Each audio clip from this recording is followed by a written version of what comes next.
You seated yourselves and called for a stein of the finest mead. Your partner, Rani, is in a particularly good mood.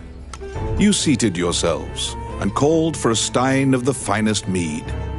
Your partner, Rani.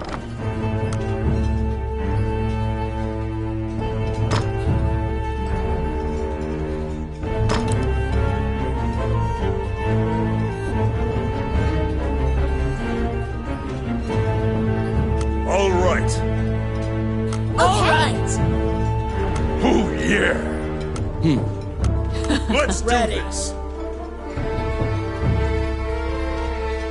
Get ready! We're going!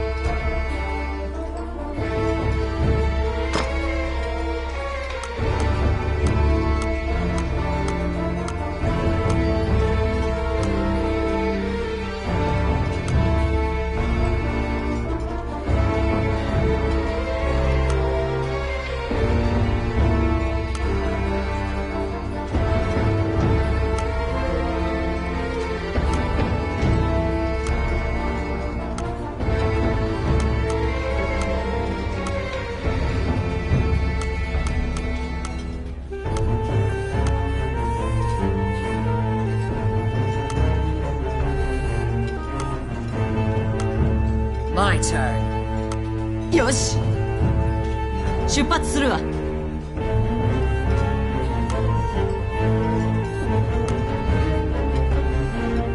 行くわよ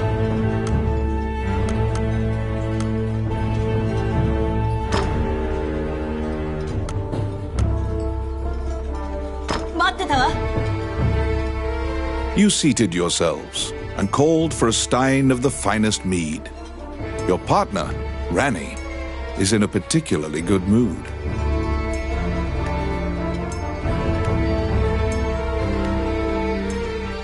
Quaffing the bar's spirits buoyed your spirits. When things are lively, Rani will recount a certain tale. You were an adventurer, just starting out. and didn't know right from left. It was then that you first met.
Shall I open that door for you?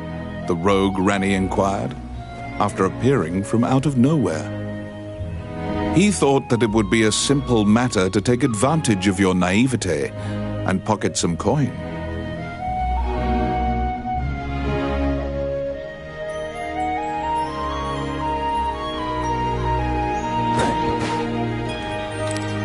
It's my turn. Done.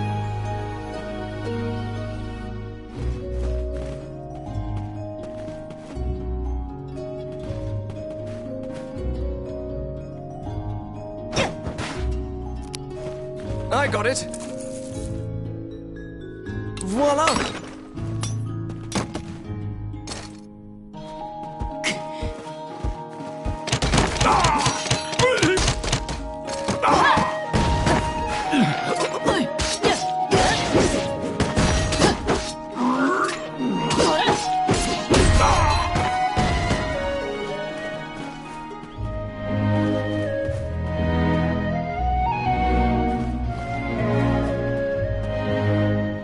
Since that point, you've been journeying under mutually beneficial terms. You handle combat, and Ranny handles locks.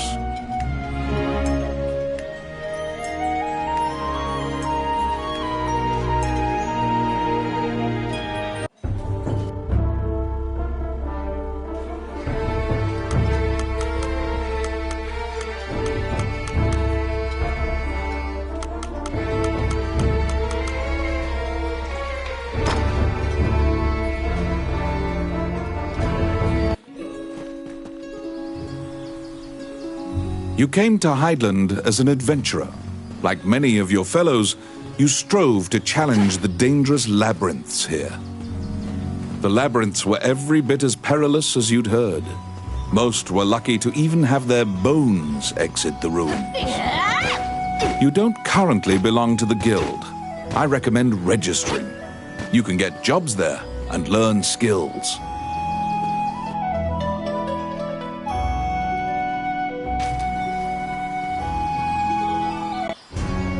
Clad in full armor, the Guildmaster, Samuel Joseph, stands in the center of the guild hall like a statue. He appraises you with a look and dismissively states that only worthless adventurers leave their equipment in disrepair. Your travels thus far have left your equipment positively thrashed. You resolve to rectify that before returning. The Guildmaster directs you to Morgan's Magic Item Shop. The magician is even able to repair magical equipment.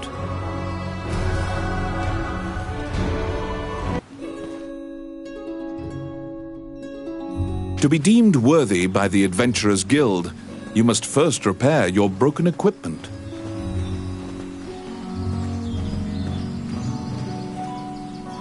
You conquer a labyrinthine set of stairs, and Morgan Lisley, shopkeeper and witch, welcomes you to her establishment. There is no objects repair which does not fall under her purview, from ornate magic staves to rusted axes. Welcome to my shop. What would you like?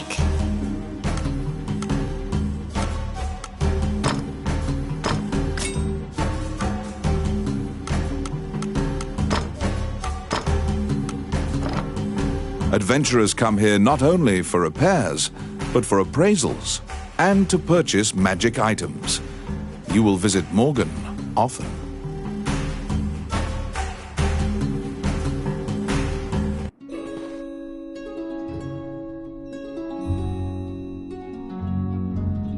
Your equipment is now unmarred. You should return to the guild and see if the guildmaster deems you worthy.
Once again, the Guildmaster Samuel Joseph stands in the center of the guild hall, like a statue.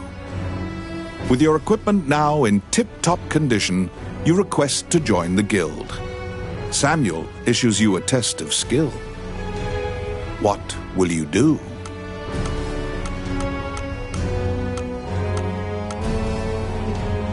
Your test is to help a warrior named Roland.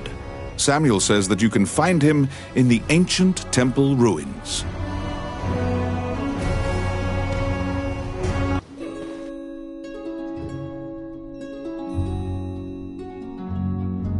To prove your mettle for the Guildmaster, you head to the ancient temple ruins to assist the warrior, Roland. What are you doing? Bastard. A magic gate was recently found in the ruins, on the outskirts of town. Use that to reach your destination.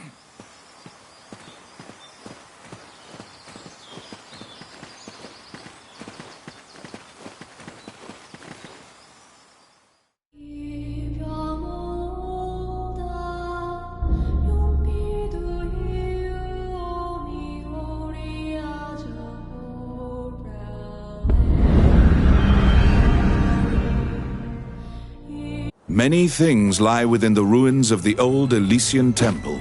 Some quiescent, some far less so. An ancient dragon, spoken of in myths, is said to have destroyed the Elysian civilization in one night.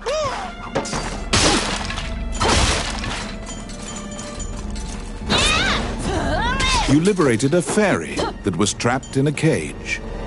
Outstanding.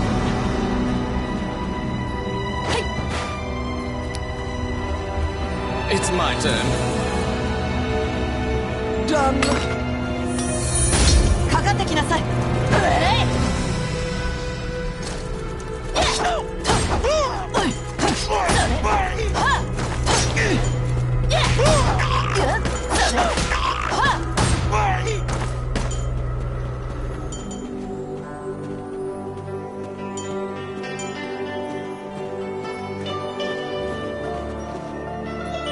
You have made your way to Roland.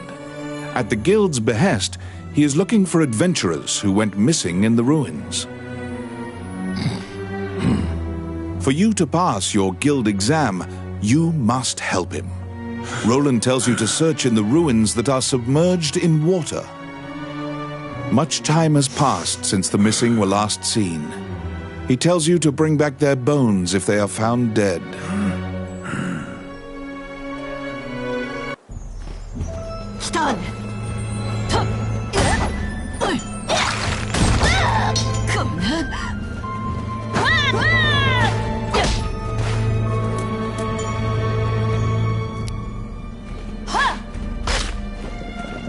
Yes. Voila! Filthy lucre. Outstanding.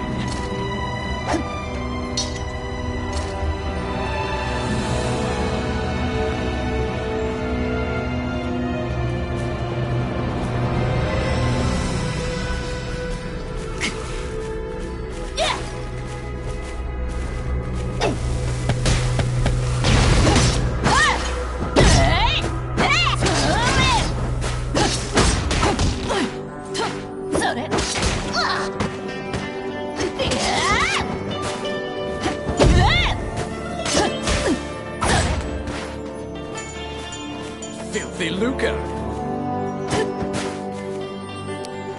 I got it. Done.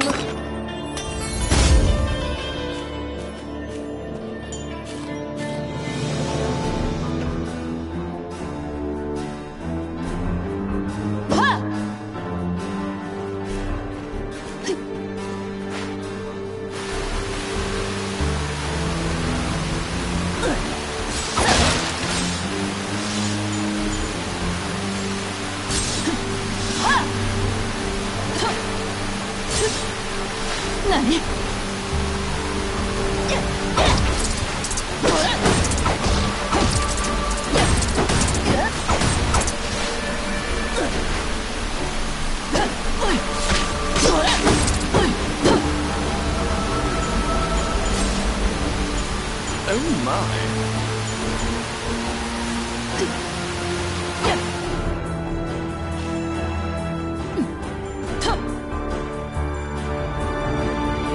You have found the bones of a missing adventurer.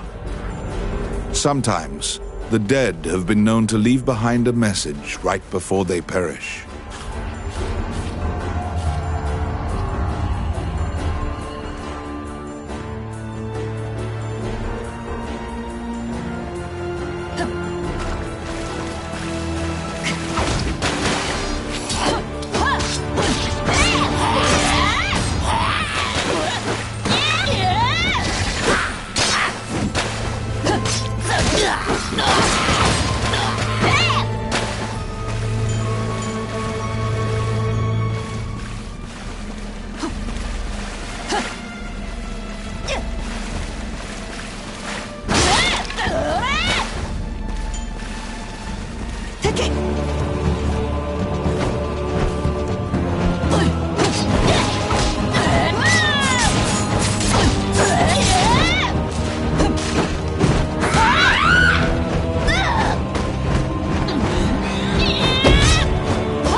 There seem to be more nests similar to this one spread throughout the area.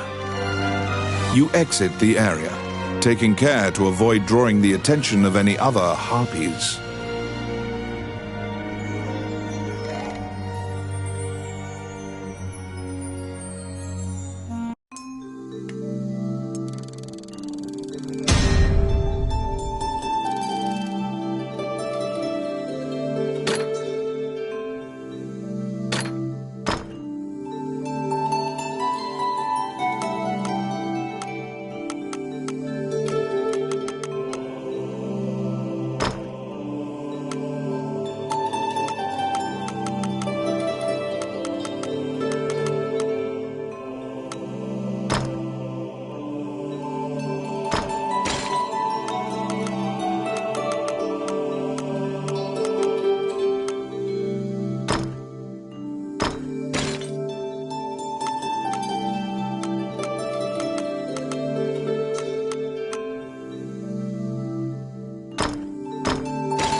You have fulfilled the request.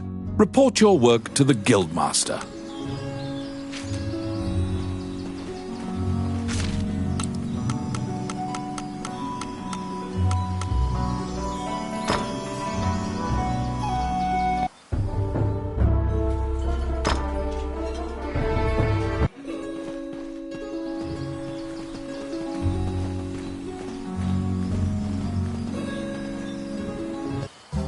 Welcome to my shop. What would you like?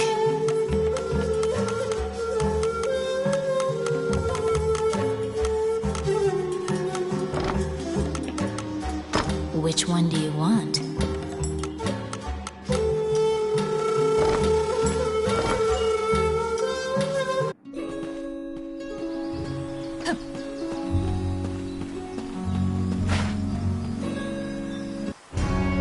You return to the guild to report your quest. However, Samuel gives you an additional task. It is possible to resurrect the dead with their bones. He tells you to go to the temple to attempt the resurrection ritual. Canaan Temple is a temple dedicated to the worship of the goddess Althena. Proceed there immediately.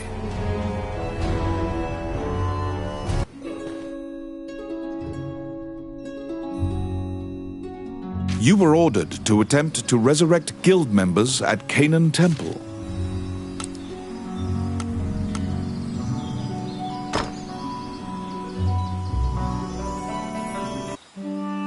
As you enter, a kindly voice echoes from the back. You seem to be in need of help, a monk says, and approaches you. The prayer of the monks sometimes restores the dead to life. The goddess bestows mercy to those whose time has not yet come.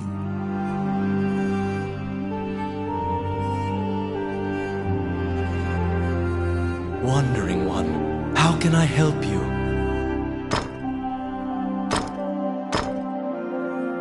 Allow this heart to beat again. Quench their thirst. Lead the wandering soul back. Reverse death. And awaken them. The prayer reaches the goddess, and the pile of bones is made new. The adventurer pledges their allegiance to you as thanks. Any adventurers you resurrect will wait for you at the inn. You can now fill out your party with those who are waiting at the inn. Please be aware that if you leave an area and one of your party has fallen, they will become lost. If you encounter any bones during your questing, be sure to bring them back and resurrect them so that they can assist you.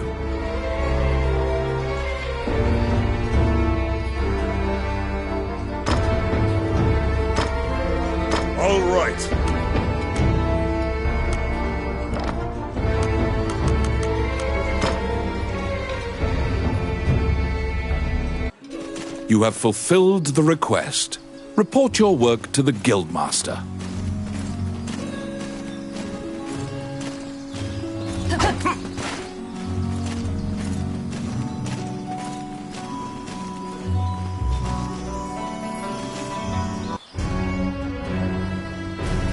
After delivering your report, you think you see part of a smile cross Samuel's face.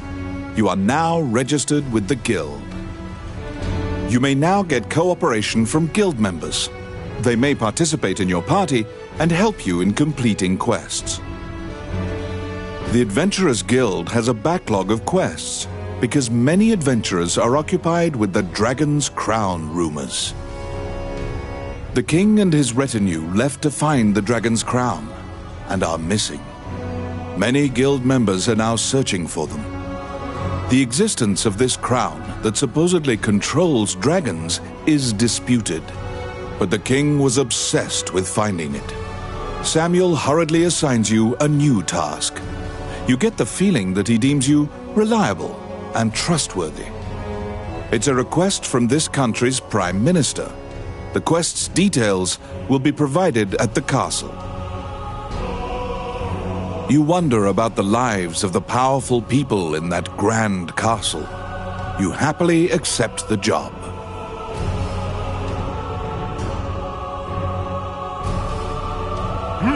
You're back.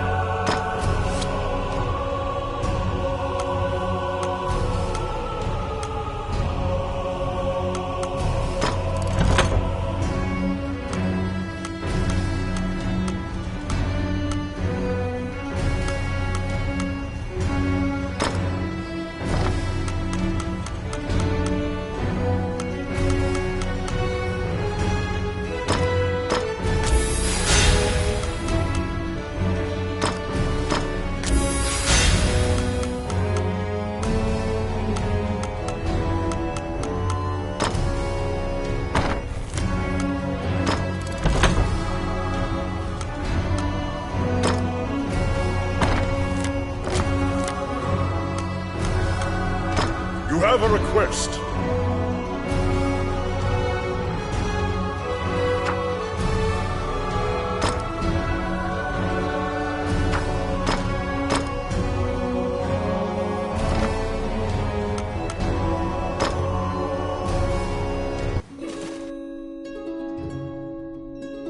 You accepted a new request from the guild. You must go to the castle for further details. Flanked by guards, you are led through the secure castle. Princess Vivian and Prime Minister Gustav awaited you. The Prime Minister speaks a lot, in contrast to the silent princess. He asks you to swear to keep this matter secret. The royal scepter has been stolen. A witness who saw the thief described him as Tomit, a known bandit. Your job is to track down Tomit and retrieve the scepter. Also, for the sake of the kingdom, this must be kept secret. Ranni whispers that he knows of this Tomit. He is well known and is based out of the old capital. You bow and leave the throne room.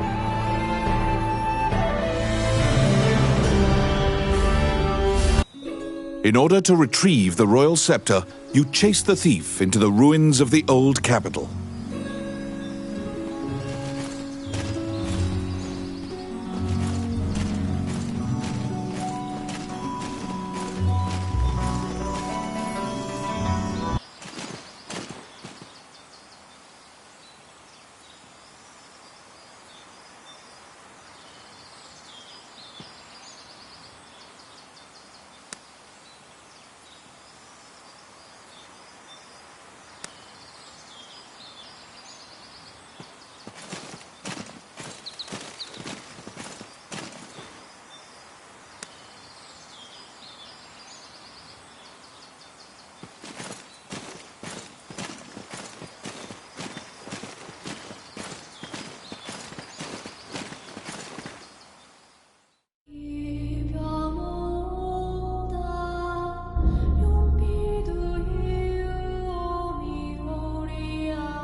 These are the ruins of the ancient capital city.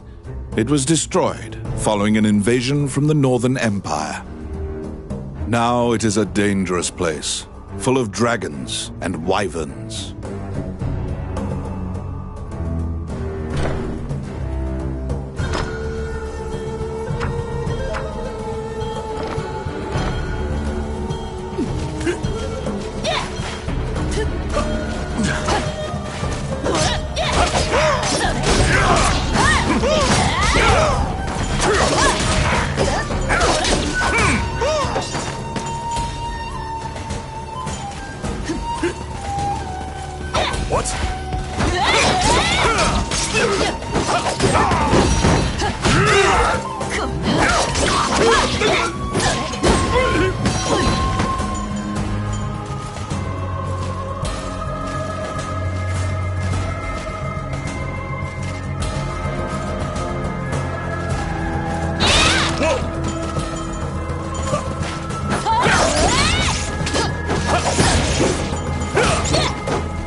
It's my turn.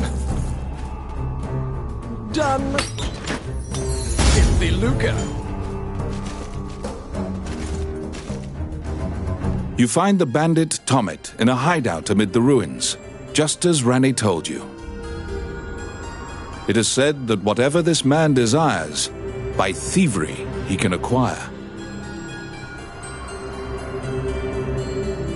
Rani asks, "Are you Tomet, the bandit legend?"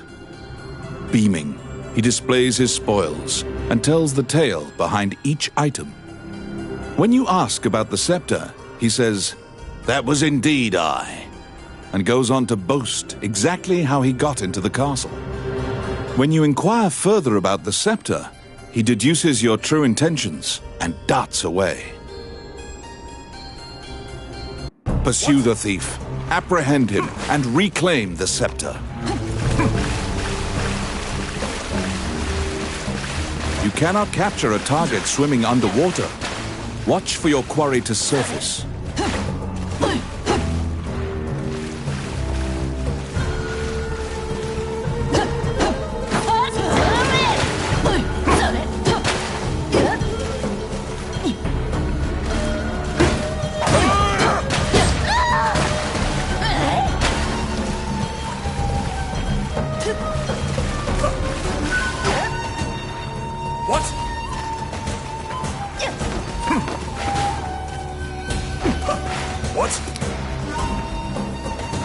Yes.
Let's see.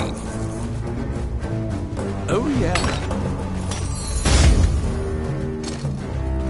Filthy lucre.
pin down Tomet, who is so stunned that he's actually been caught that he cannot move.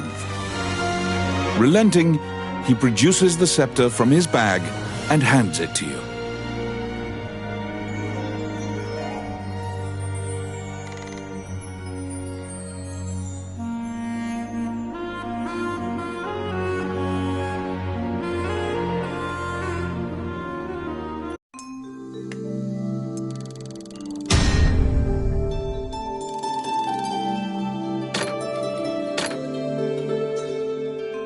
You have reclaimed the royal scepter, stolen from the treasure room of the castle.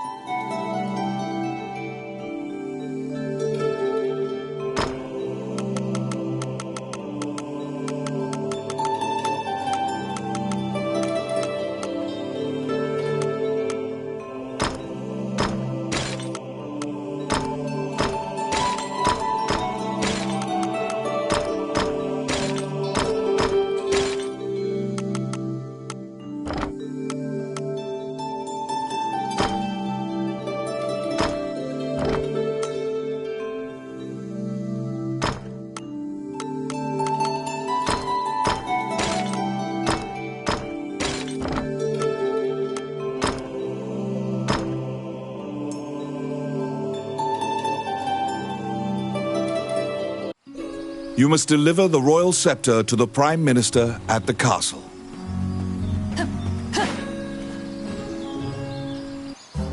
Welcome.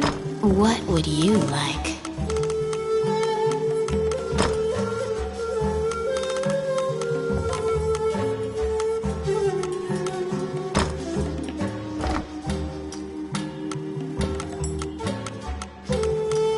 Which one do you want?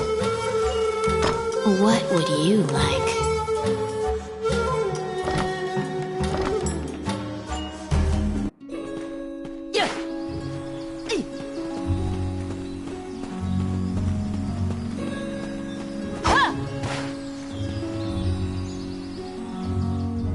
Once again, you are led to the throne room under guard. This time, a man stands there with a presumptuous grin. The man tells you to hand over the scepter. You tell him that you don't know what he's talking about. The man's mouth transforms into a twisted grin, and he signals his guards. They inch closer, swords at the ready. What will you do?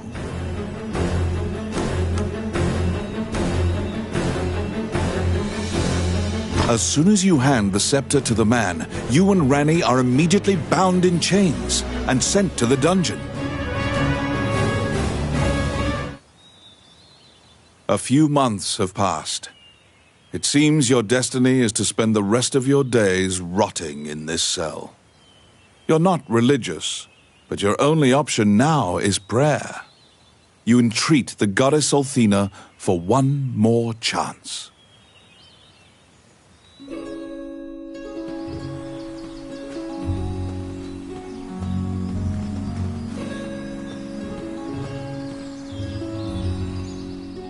Once again, you are led to the throne room under... The man tells you to... The man's mouth. What will you do? You fall into a fighting stance. As soon as you steel yourself for battle, the Prime Minister and the Princess burst in. The Prime Minister orders the guards near you to stand down. The man twirls his cape and leaves, as if nothing happened. You sigh, relieved that you didn't have to shed blood in the castle to resolve the problem. The Prime Minister tells you that man was Count Dean, the younger brother of the king. He's trying to usurp the throne. The scepter indicates the throne's heir. The Prime Minister says Dean had Tomet steal it to deny the princess the throne. The Prime Minister takes the scepter and narrows his eyes in satisfaction. He pays you for completing the request.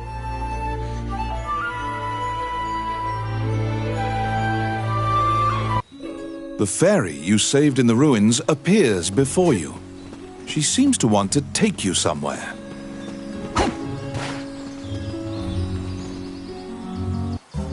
Welcome to my What would you like?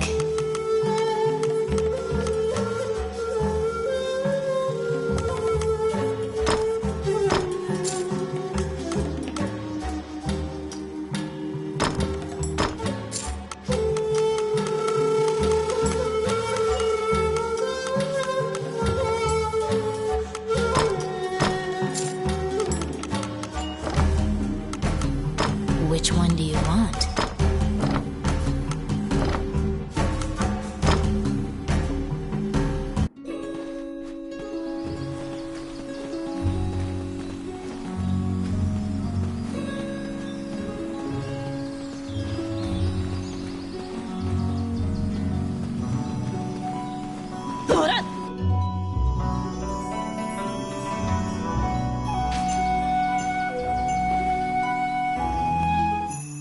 The fairy leads you into an old ivy-covered tower. You find yourself in a cluttered room that seems to be a laboratory. Judging by the stratification of dust, much time has passed since anyone last entered this room.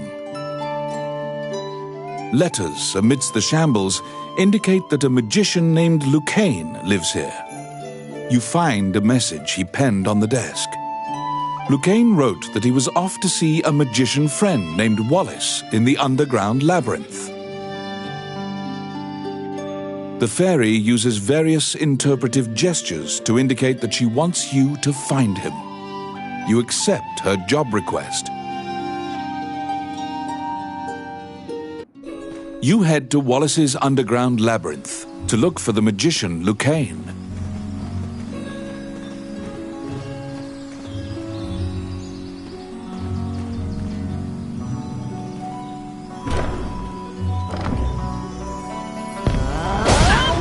Quit it!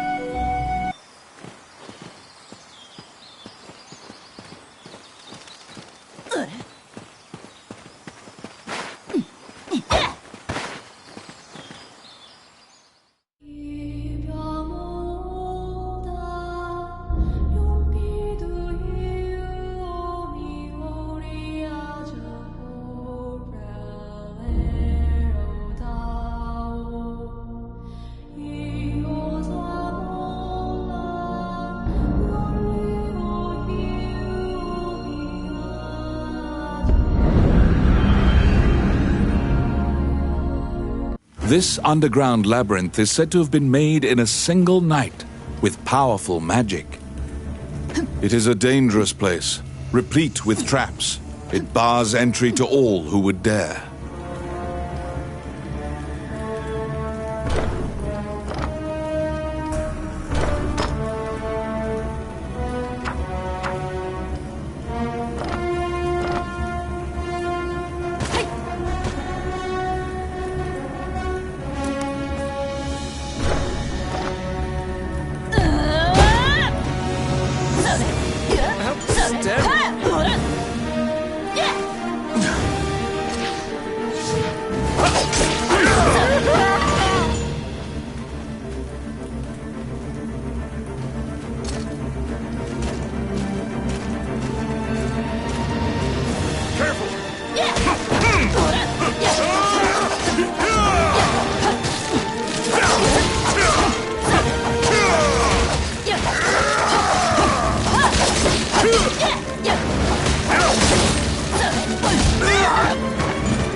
It's my turn.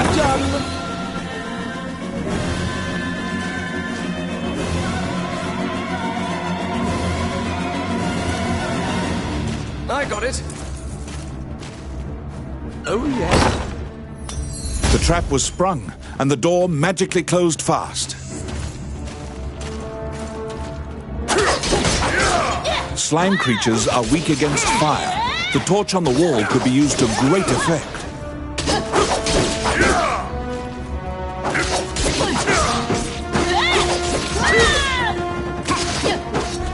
The clink of metal hitting the ground can be heard.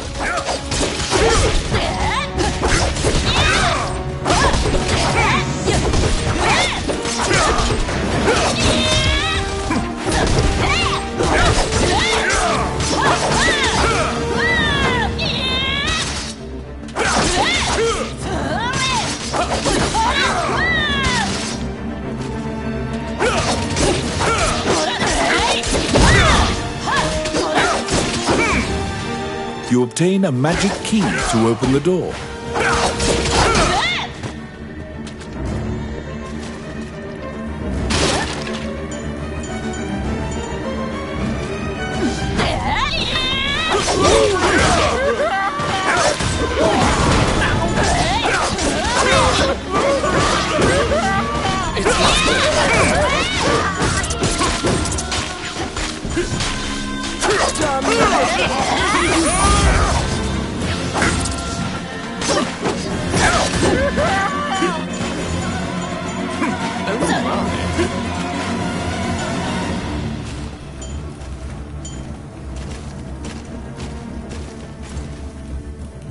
Out of the blue, a mouse darts out and leaps onto your palm.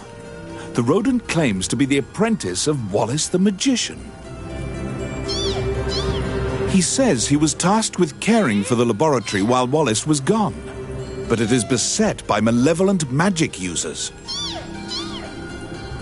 When you ask about Luigiix, the apprentice answers that his master's friend went into the labyrinth and hasn't returned. Your quest to find Luigiix is delayed as you attempt to liberate the lab for Ricky the Magician's apprentice. The door to the laboratory is through this hall. Oh, yes. Simple.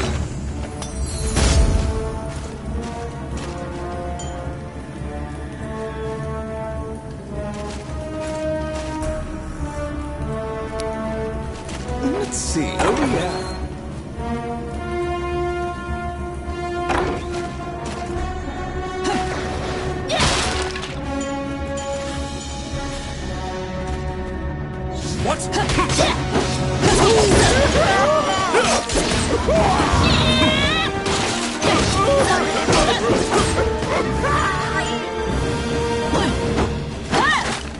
Outstanding. Oh, yes. Son.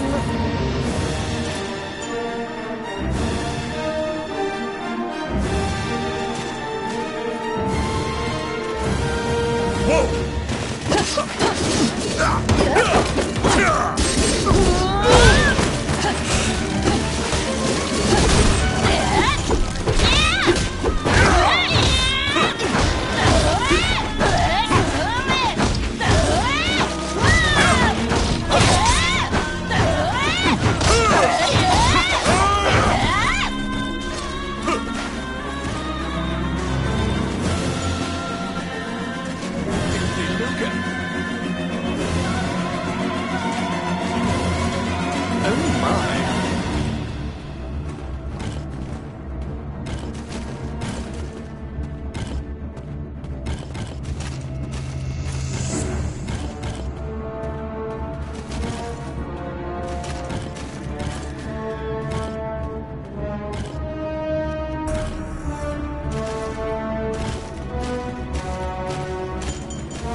I got it.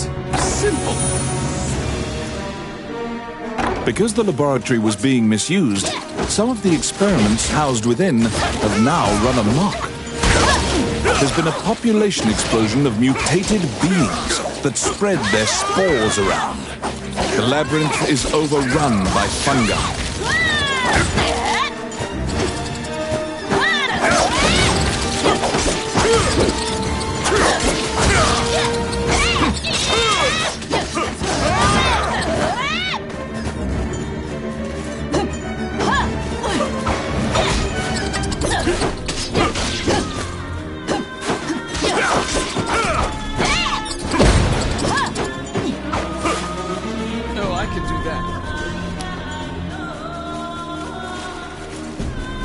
Yes. Son.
Let's see. Simple.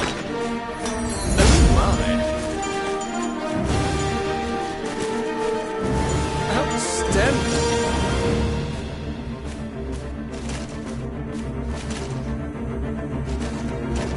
Whoa!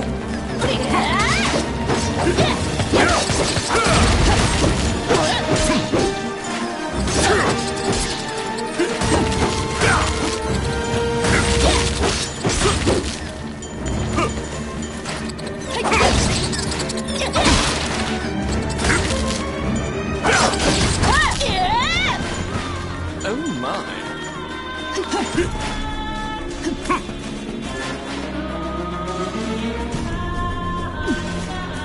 What?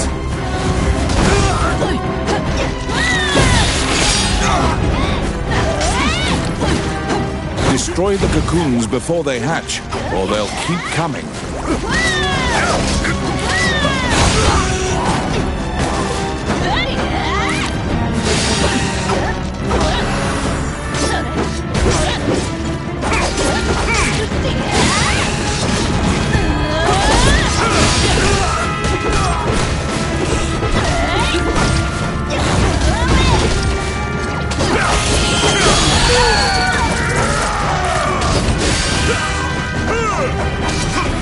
Yeah!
found some bones that seem to belong to Lucaine in the depths of the labyrinth. The tattered raiments and jewelry leave no doubt that the corpse is indeed Lucaine's.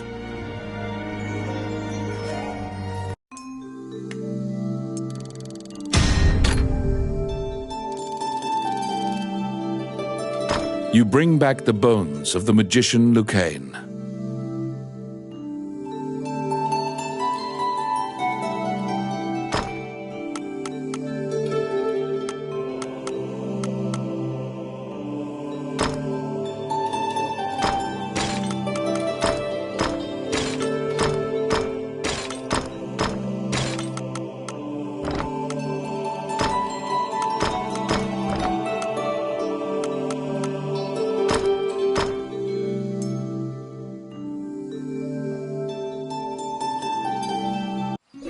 You found Lucaine, but he was dead. You imagine the fairy will be overcome with grief, but you need to return to her.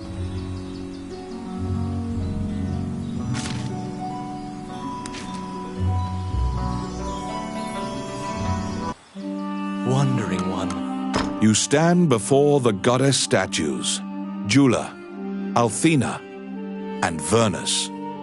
These statues have all crumbled. Texts say the goddesses sacrificed themselves to defeat a dragon, which caused their likenesses to degrade as well.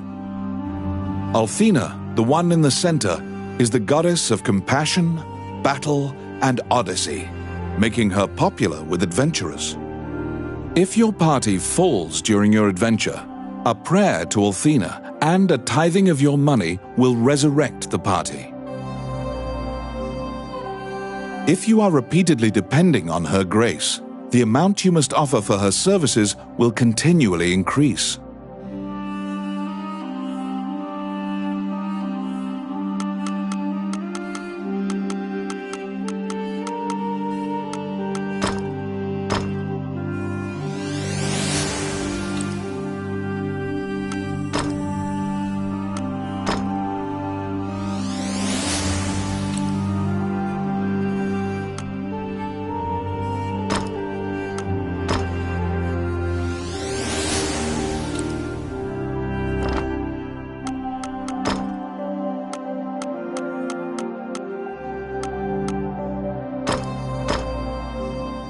Allow this heart to beat again.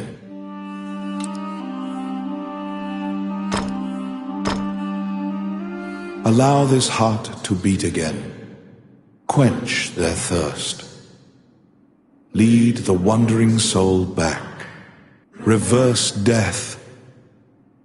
And awake.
Welcome to my shop. What would you like? Which one do you want? What would you like? Which one do you want? What would you like?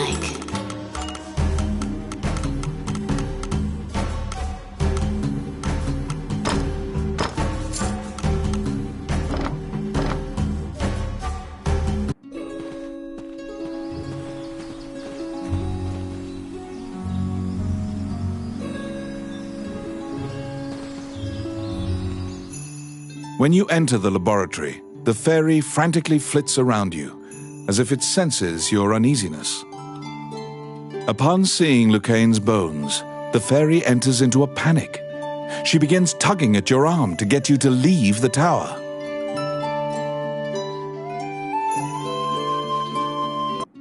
The fairy is apparently attempting to lead you somewhere. You collect Lucain's bones and follow her.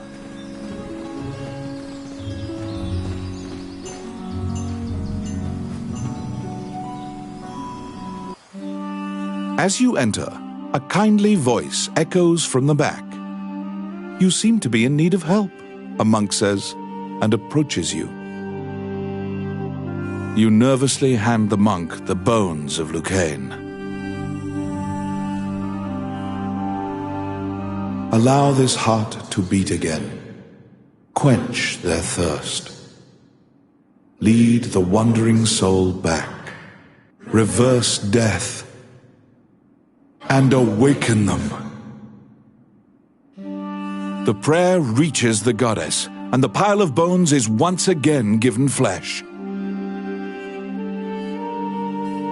Lucain, shocked to find himself alive, thanks you profusely. He tells you to visit him at his laboratory and leaves.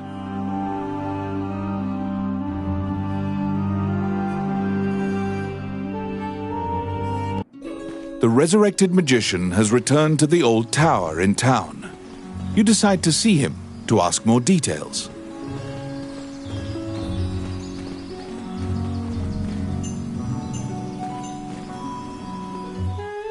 The magician Lucain is waiting for you in the laboratory of the old tower.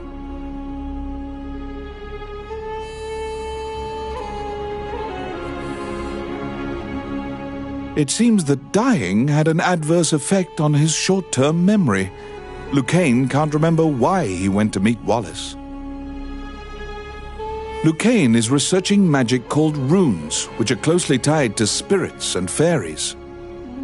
Lucain introduces his fairy friend to you. Her name is Tiki. She left the fairy forest due to her strong curiosity. He thanks you again for saving him and allowing him to enjoy life's rich pageant. He displays his magic trinkets. Lucain says he'd be happy to sell you these items at a fraction of the normal price and answer any questions you have. What will you ask? The magician Wallace was an old friend of Lucain's. He was known as a great magician.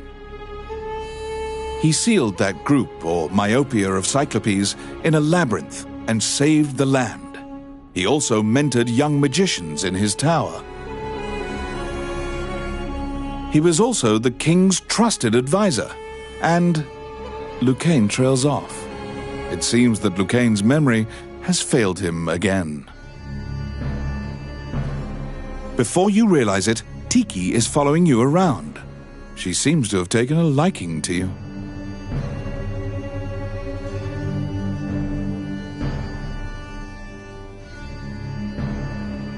She will accompany you on your adventures henceforth. Fairies are known to be adept at finding hidden things.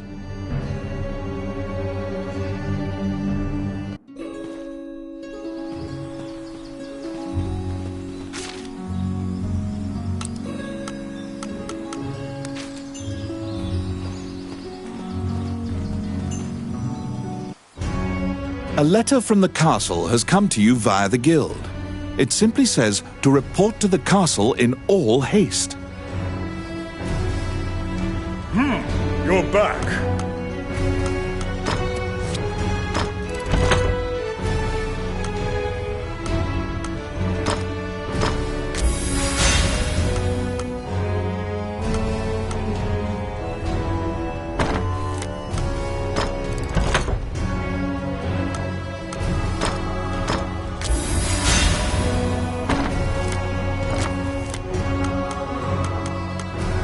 You have a request.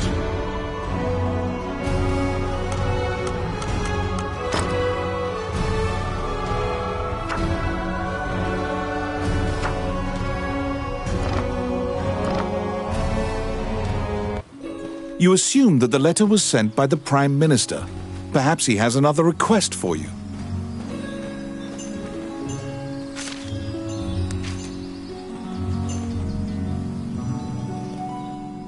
Count Dean is waiting for you at the throne room. It is he who sent the letter. After your previous encounter, you can only assume that he's up to something nefarious. You brace for combat. The guards have drawn their swords and are blocking the exit. Count Dean starts talking to you in a soft voice. He says that he has personally requested your assistance in performing a task for him. He wants you to scout Bilberon Fortress on the border. This underground fortress is a well-known structure. Originally built to defend against the Orc army, it now lies in Orc hands. Scout them and learn their invasion routes. It is a very dangerous mission, but refusal means that you will be at the mercy of Dean's guards. You accept.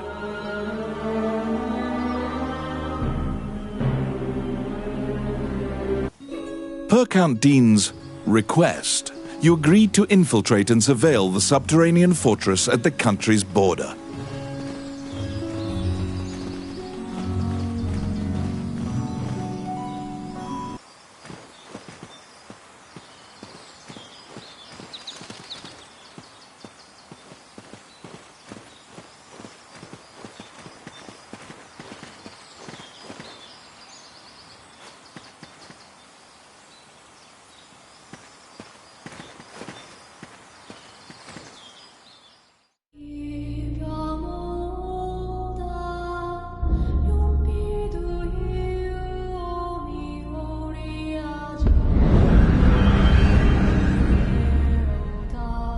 The Orc army presently controls Bilberon, the underground fortress built into the canyon. The King's army has been mounting a fierce offensive to try and reclaim the fortress.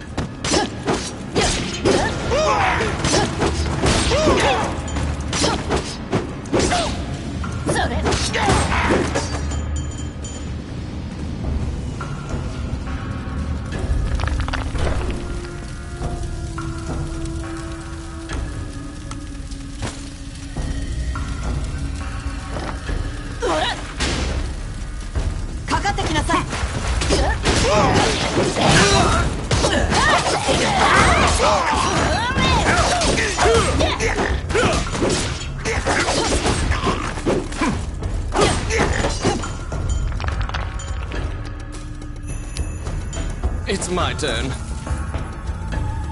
Done. Outstanding. You step into the enemy kitchen. A corpulent chef grabs a goblin instead of meat and suddenly stops. The cook, sensing your presence, stares directly at you. Luckily, her sight's not so keen, so she doesn't notice you. Eventually, the chef returns to her meat cutting. You use the goblin's screams to mask your escape.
Whoa!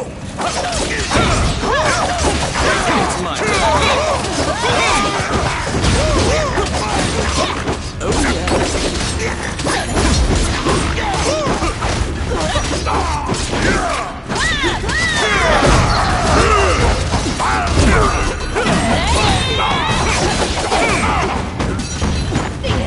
I can do that.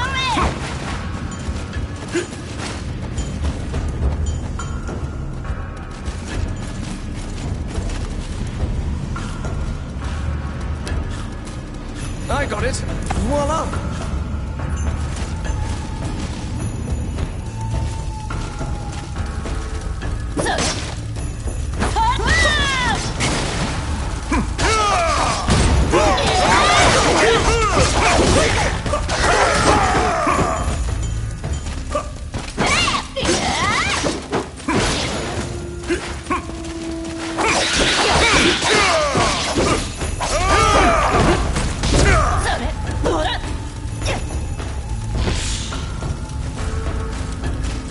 Oh my.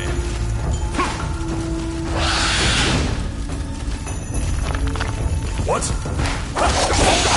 my turn.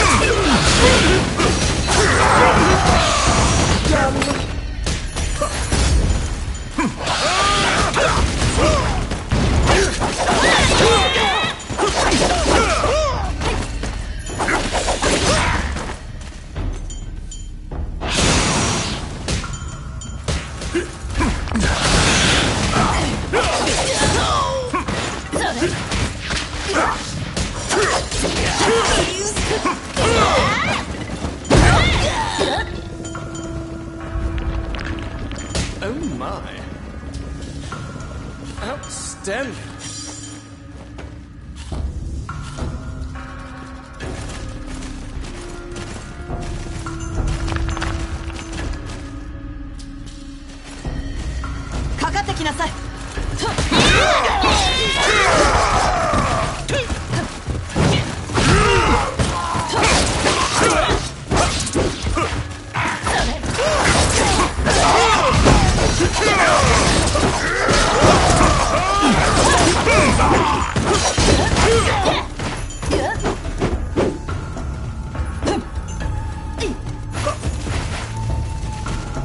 What?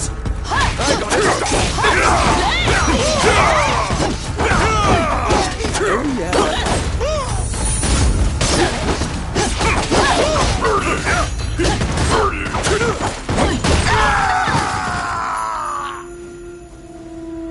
Oh my. Oh, I can do that.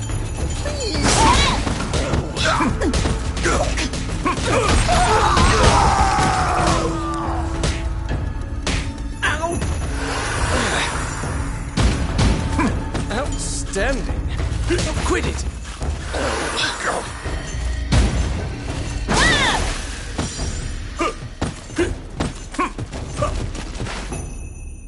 At the bottom of the stairs is an area connected to the sewers. This seems your most likely escape route.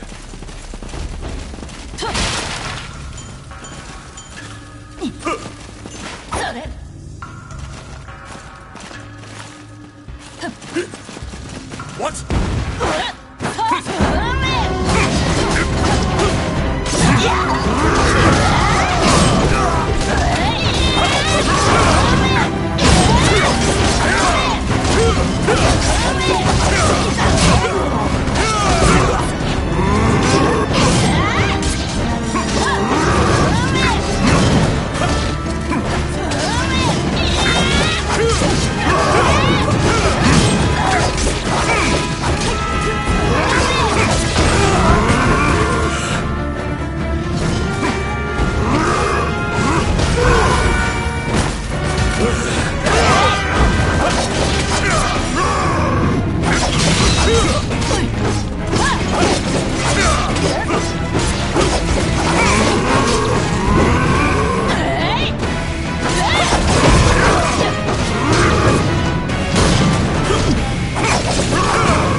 After defeating the Minotaur, you move through the sewer's filth. The reconnaissance mission went well.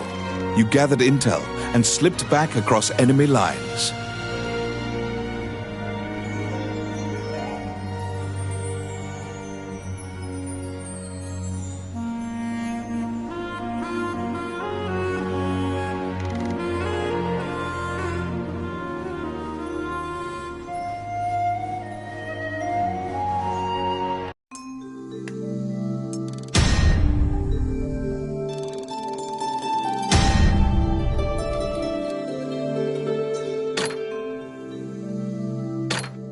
Among the treasures you claimed is the great sword of the hero Javelin.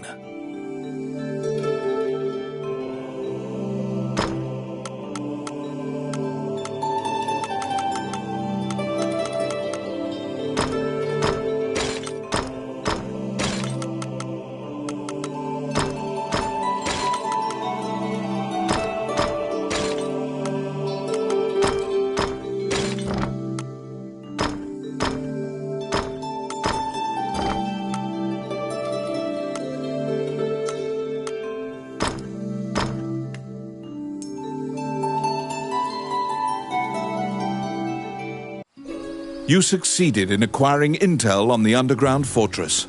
This job will be completed once you report to Count Dean.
You report everything you learned to Count Dean. Unfortunately, you also mention the hero's legendary sword. Naturally, he demands the great sword, but at least he's in a good mood now. He thought you'd just flee, but you didn't. It seems that he thinks much more highly of you now. Dean confides in you some of the problems in the castle. Once the king went missing, the Prime Minister began recommending the Archduke MacNeil of Bulgar to the throne. Bulgar is an aggressive nation to the north. MacNeil is related to the King of Highland and has a legal claim to the throne. Count Dean claims that MacNeil has been rallying nobles in Highland to support his claim to the throne. That's why Dean hired Tommet to steal the scepter.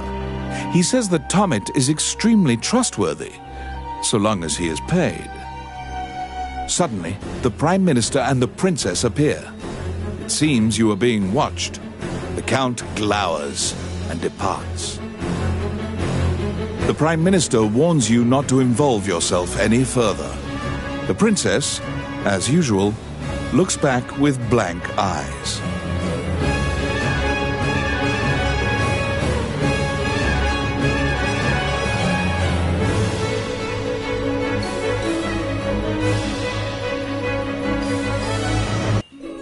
Since you completed the job at the castle, you return to the Adventurers Guild to tell them what transpired.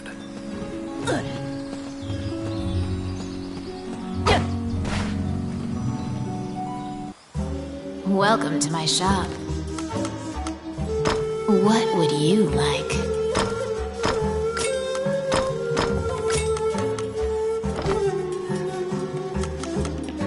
Which one do you want?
Roland also happens to be here to report on a job. However, Samuel is not here. Roland is waiting for him to return.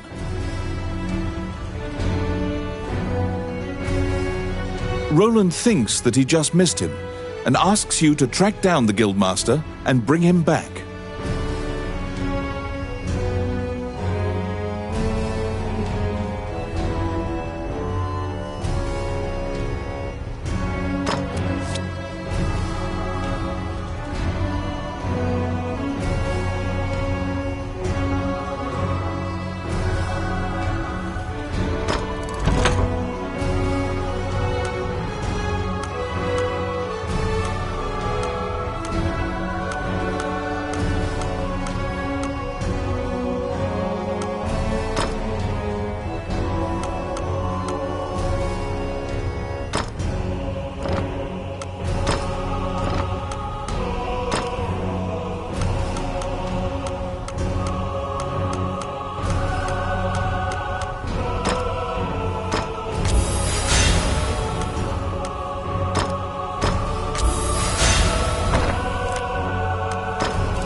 You look for Samuel, the guildmaster. He should be somewhere in town.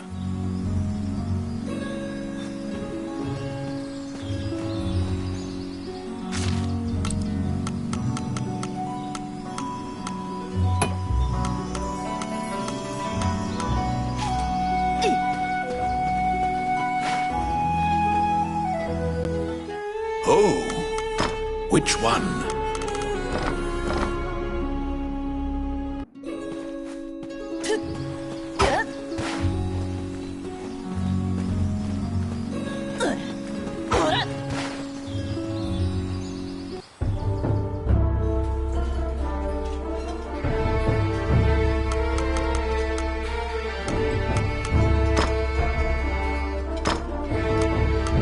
All right. Well then. Well then.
You recall what happened at the castle. You report everything you learned to Count Dean. Unfortunately, you also mention the hero's legendary sword.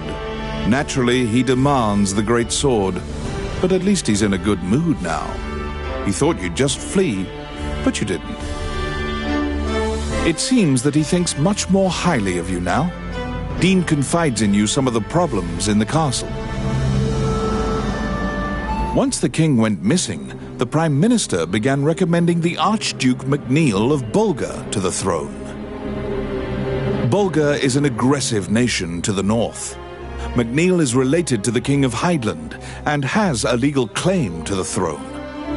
Count Dean claims that MacNeil has been rallying nobles in Hydeland to support his claim to the throne.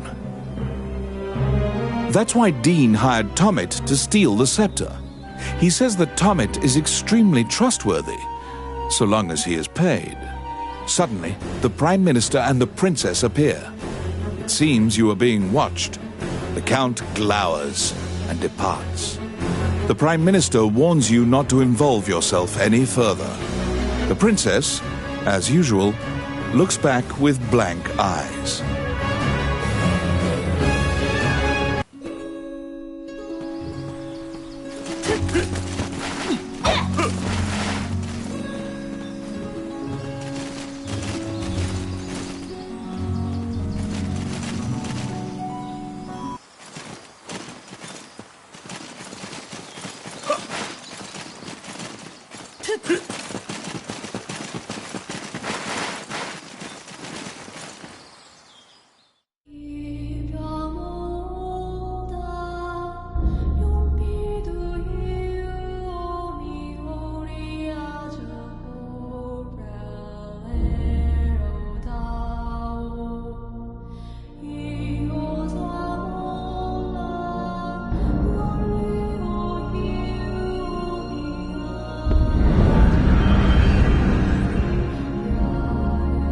The Orc army presently controls Bilberon, the underground fortress built into the canyon.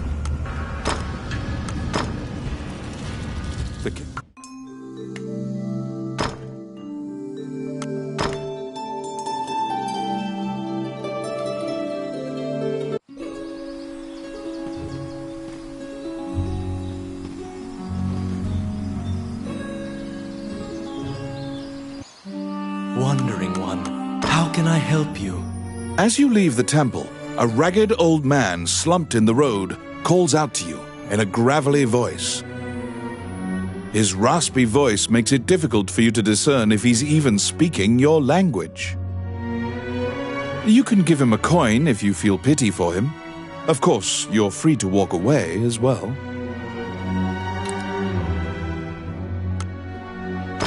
He doesn't even acknowledge the coin. You probably won't be able to communicate with him, no matter how long you strain your concentration.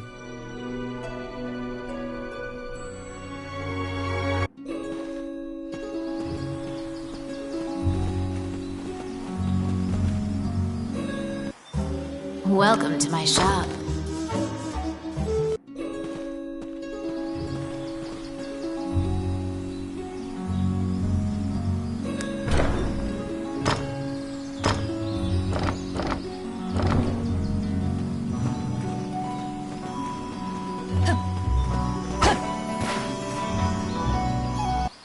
When you tell him that you can't find Samuel, he tells you to check the temple.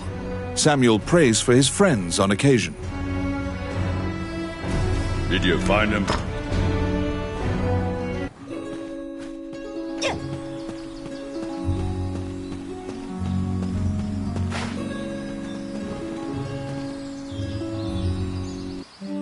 Wandering one, how can I help you?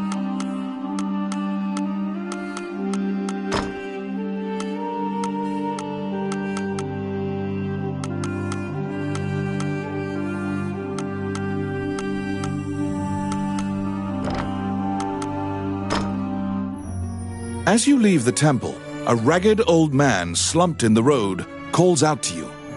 His raspy voice makes it difficult for you to... You can give him a coin.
You recall what happened at the castle.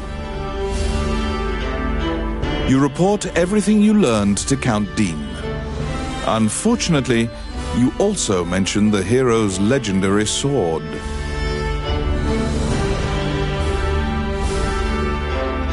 Naturally, he demands the great sword, but it seems that he thinks once the king went missing, Bulgar is Count Dean. That's why suddenly the Prime Minister and the Prime Minister...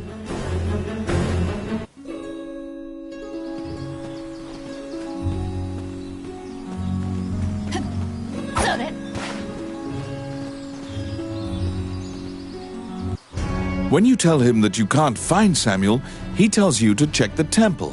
Samuel prays for his friends on occasion. Did you find him?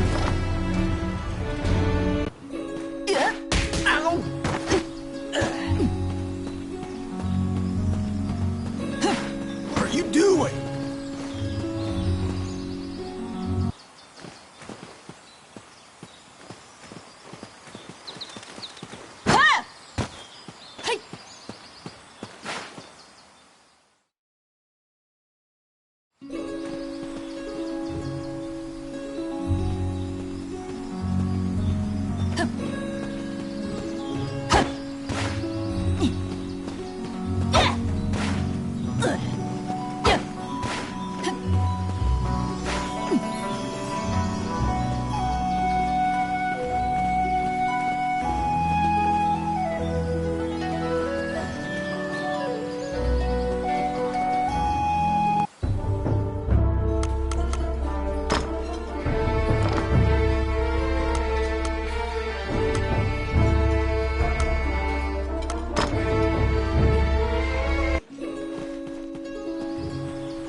Wandering one, how...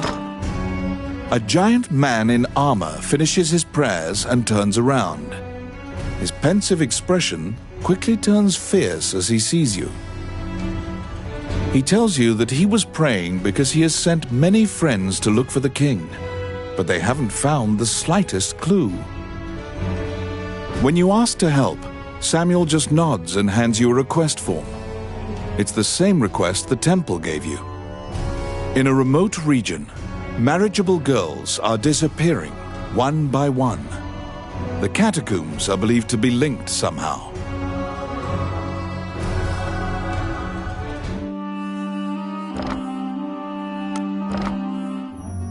As you leave the temple, a ragged old man slumped in the road calls out to you in a gravelly voice. His raspy voice makes it difficult for you to discern if he's even speaking your language. You can give him a coin if you feel pity for him. Of course. He doesn't even acknowledge the coin.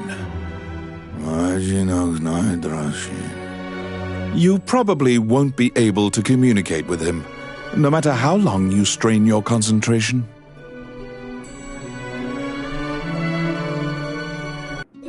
To solve the mystery of the disappearances, you head to the catacombs, where the villagers fear to tread.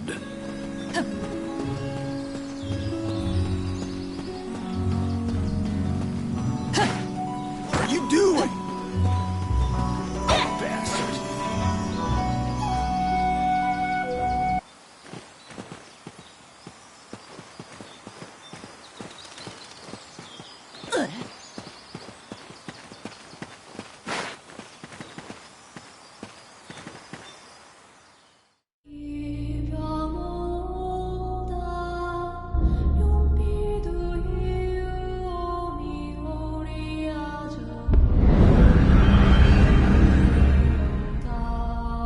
In the catacombs, stark white bones are strewn about the ground as far as the eye can see. The sheer number of the deceased is the only indication left of this area's former prosperity.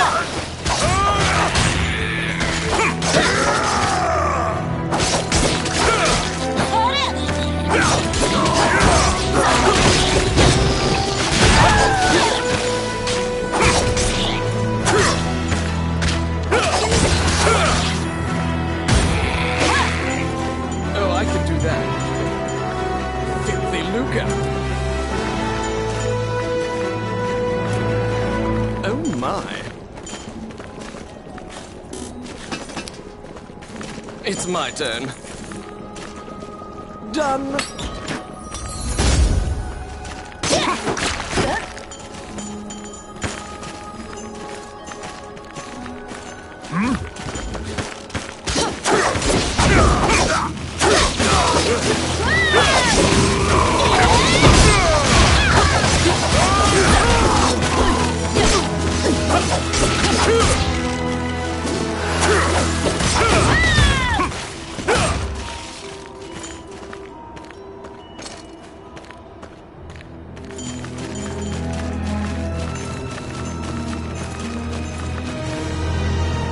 A strange knight stumbles out of the darkness towards you. You surmise that he is not of this world. The knight is muttering to himself, as if in a daze. If I end my own life, they can no longer sacrifice me. When you move closer, the knight extends his hand. He's holding a scroll. When you accept it, the knight disappears. The path ahead of you is connected to the ruins of the castle colloquially called the Castle of the Dead. In olden times, whenever a girl disappeared, the locals would say she'd been called to the Castle of the Dead.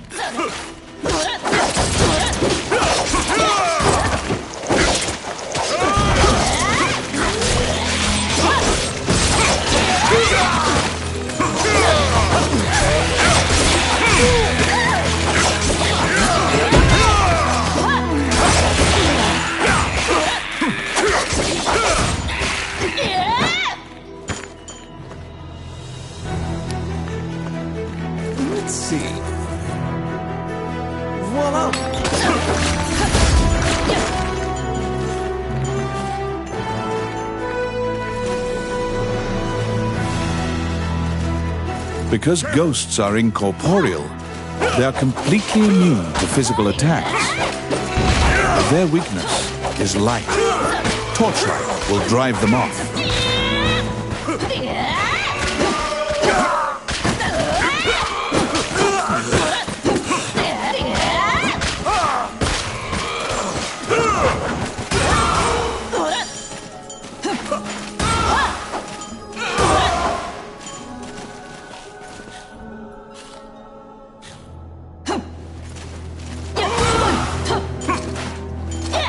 Oh, I can do that.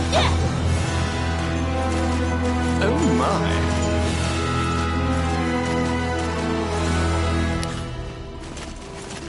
Oh yes.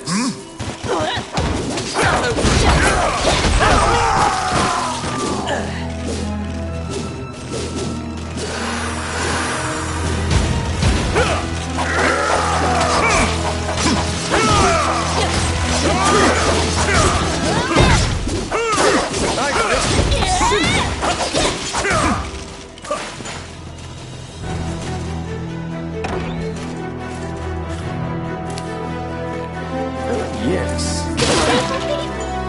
Voila! You saved a village girl. You must protect her now.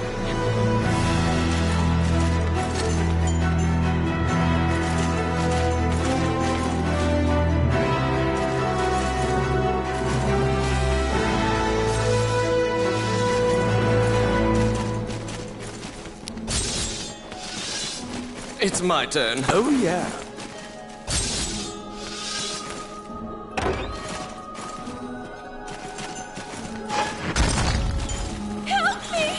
You saved a village girl. You must protect her now.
What?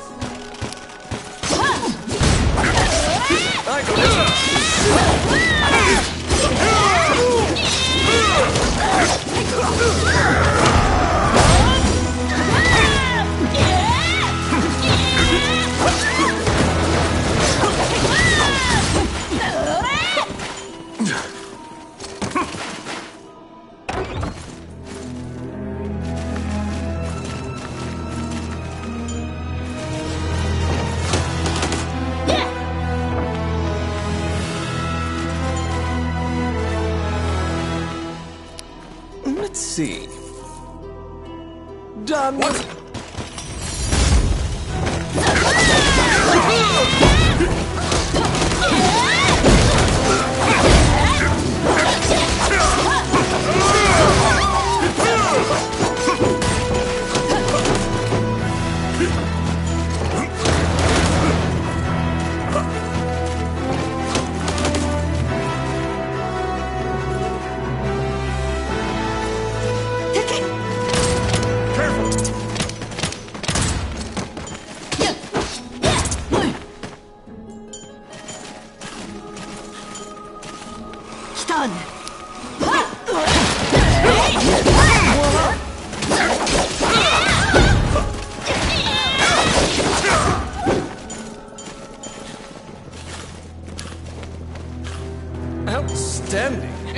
turn.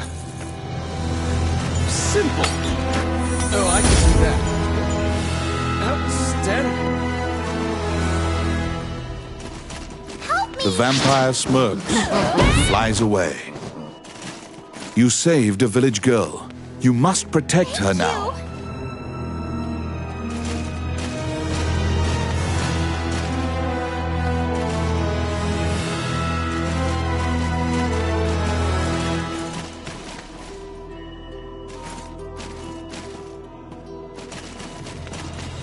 Protect the village girl. If she's bitten by the others, she will become a vampire as well.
Kidnapped girls had been turned.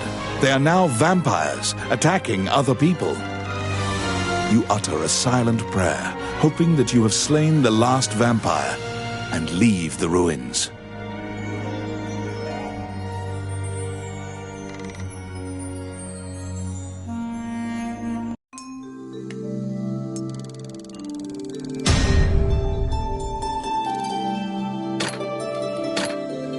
In your hands is the bloody scroll that the Ghost Knight had given you.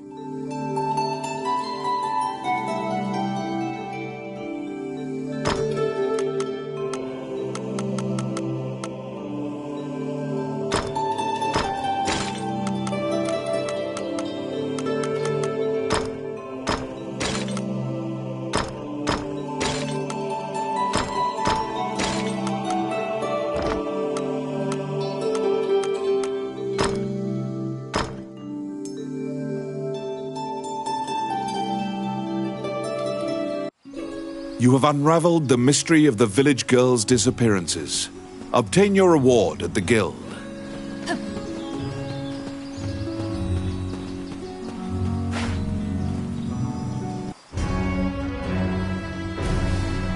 You are curious about the bloody scroll. You show Samuel the scroll and tell him what you saw in the catacombs.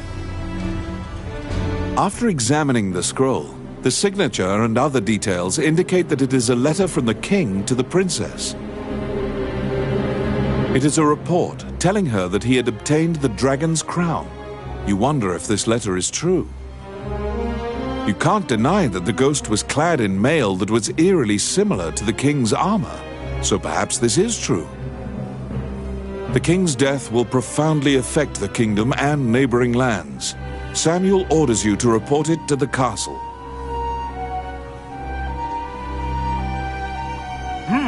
You're back.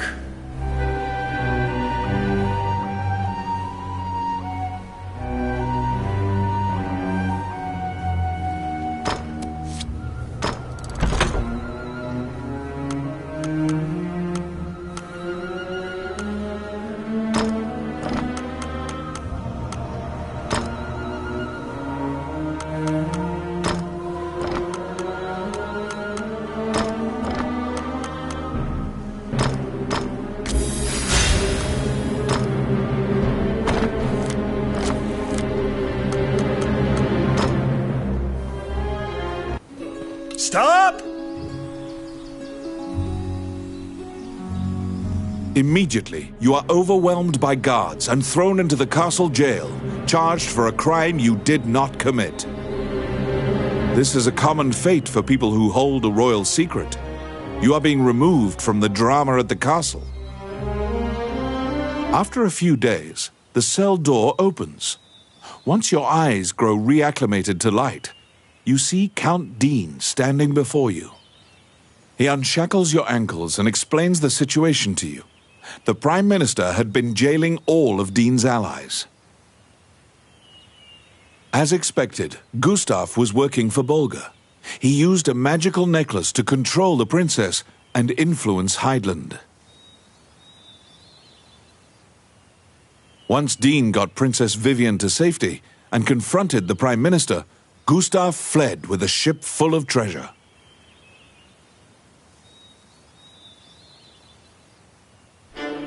The princess apologizes for involving you in this. While she was a hostage, Dean couldn't confront the Prime Minister. This kingdom needs a new ruler immediately. Dean is no saint, but he would make a good leader, you think. However, when Gustav fled, he also stole the royal orb, another treasure that represents the right to rule Heidland. If McNeil gets the orb, it will likely result in civil war. However, the orb does not appear to have reached Bolga. Princess Vivian asks for your help with this incident. You immediately agree and begin searching for the orb. Gustav's ship chose a pirate route, likely to elude captors. Perhaps his artifice was his undoing. You should investigate. To get the orb back, you travel to Ghost Ship Cove, a known pirate hideout.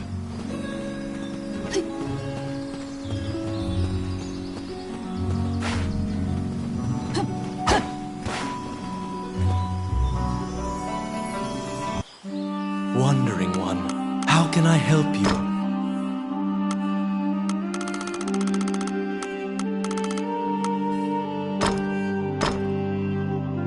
Allow this heart to beat again.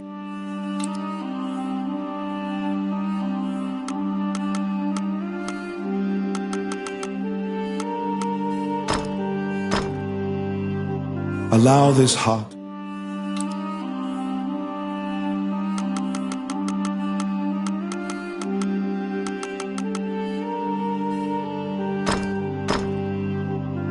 Allow this heart.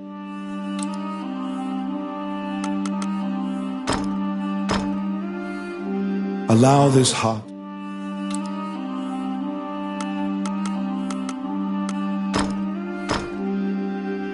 Allow this.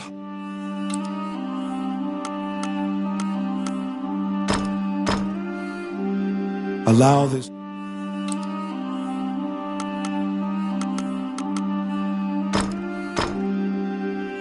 Allow this.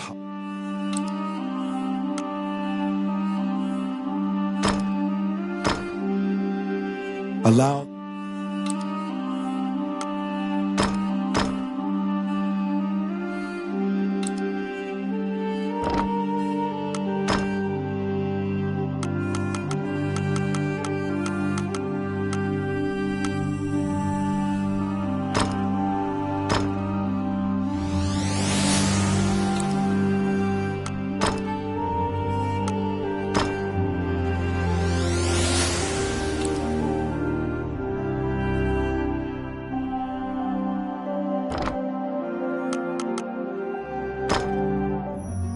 As you leave the temple, a ragged old man slumped in the road calls out to you in a gravelly voice.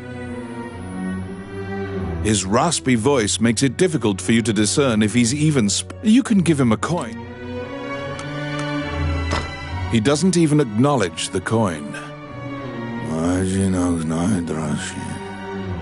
He mutters. You probably won't be able to communicate with him, no matter how long you string.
shall we?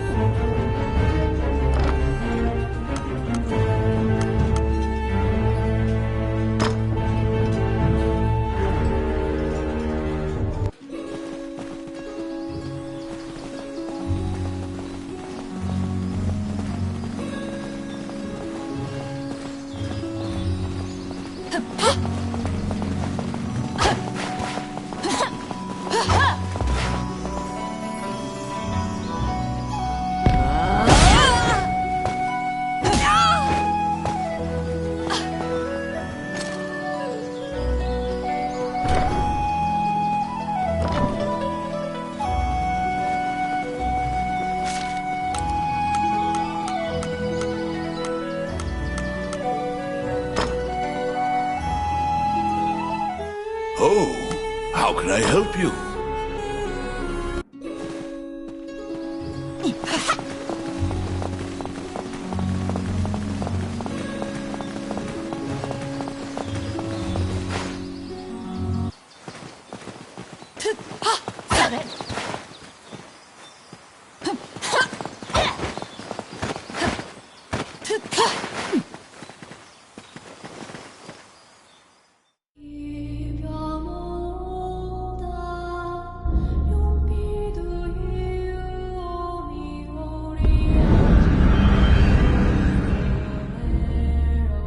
The inside of the cave connects to a fissure on the coastline. It seems large enough to contain another ocean. Sailors dread passing through this area. There are myriad tales of ships disappearing here. It's my turn. Done. They're here.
A beautiful voice in the sea calls out to you.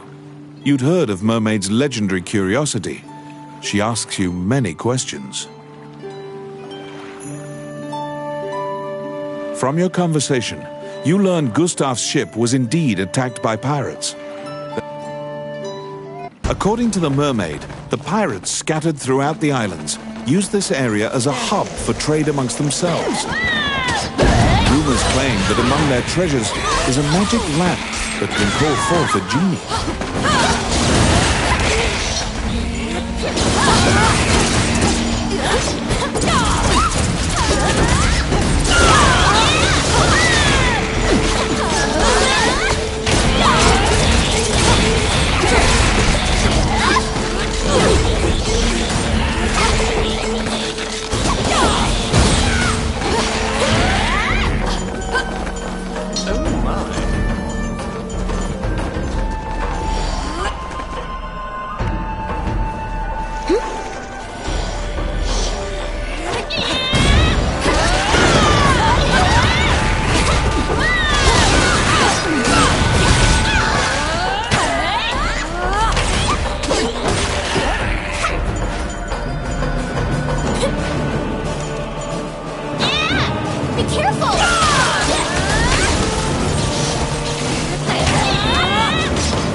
Got it.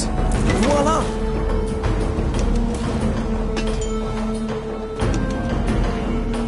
They were being duplicitous. It was all a ruse. The pirates were spying on you the entire time.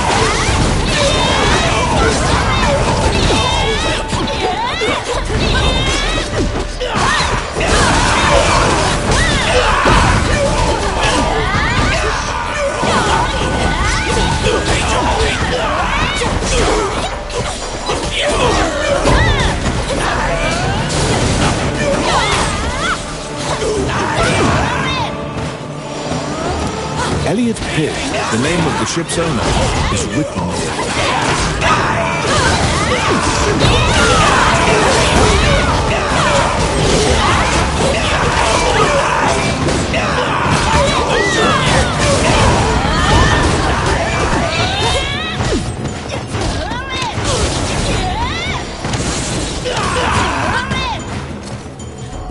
Filthy Luca.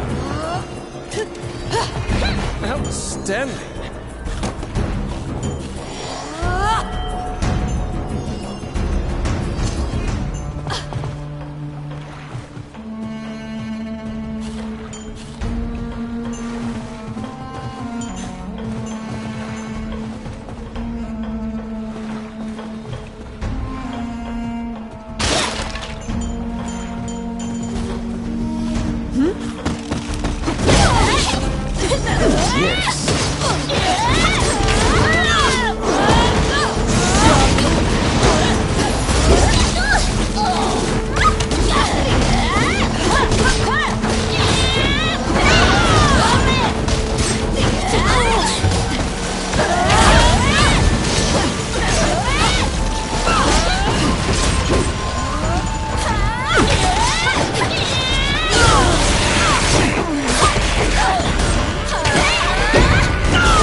Filthy Luca.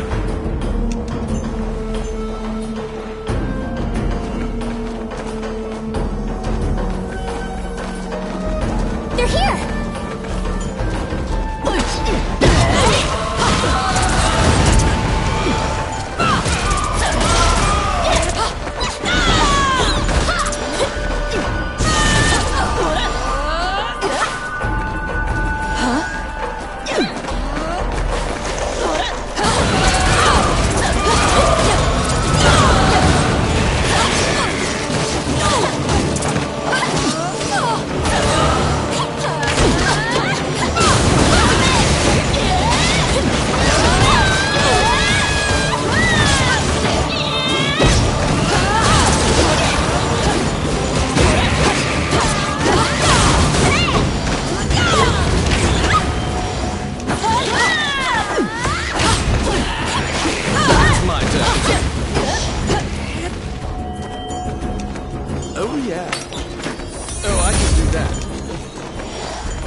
You've waltzed right into the pirates' den. They're coming to attack you.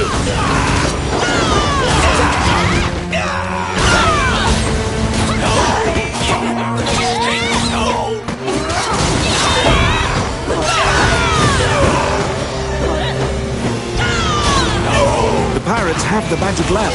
Your situation will turn quite dire if you don't take it from them.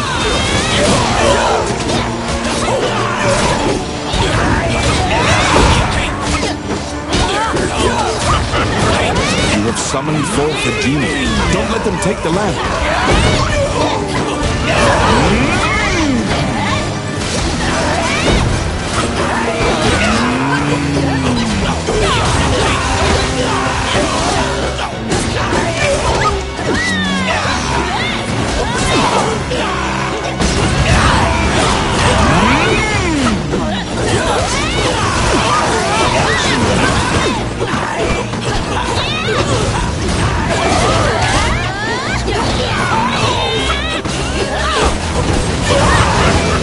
The pirate has called the genie out. Quick, get the lamp out of the pirate's hands.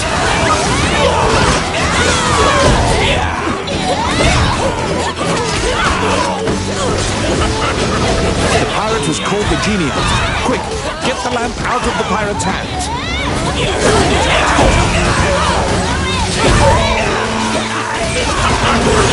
The pirate has called the genie out. Quick, get the lamp out of the pirate's hands.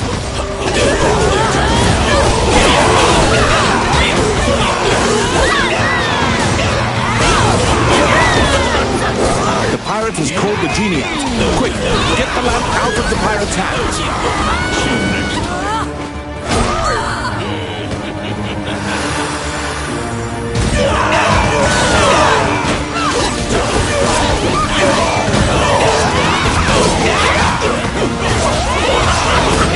The pirate has called the genie out. Quick, get the lamp out of the pirate's hands.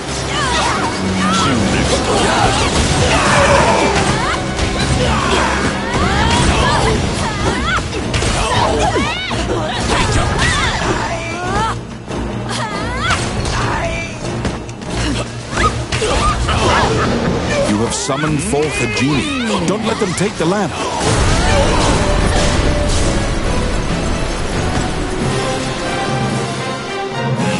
The magic lamp granted a wish and flew off.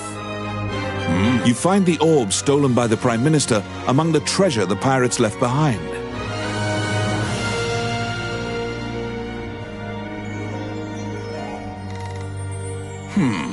See you next time.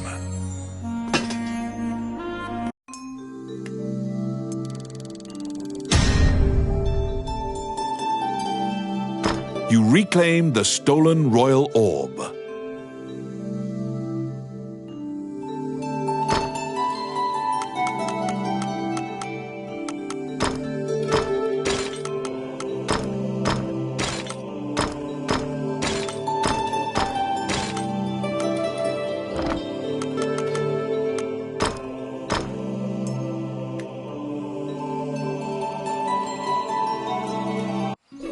The orb you retrieved must be returned to the castle.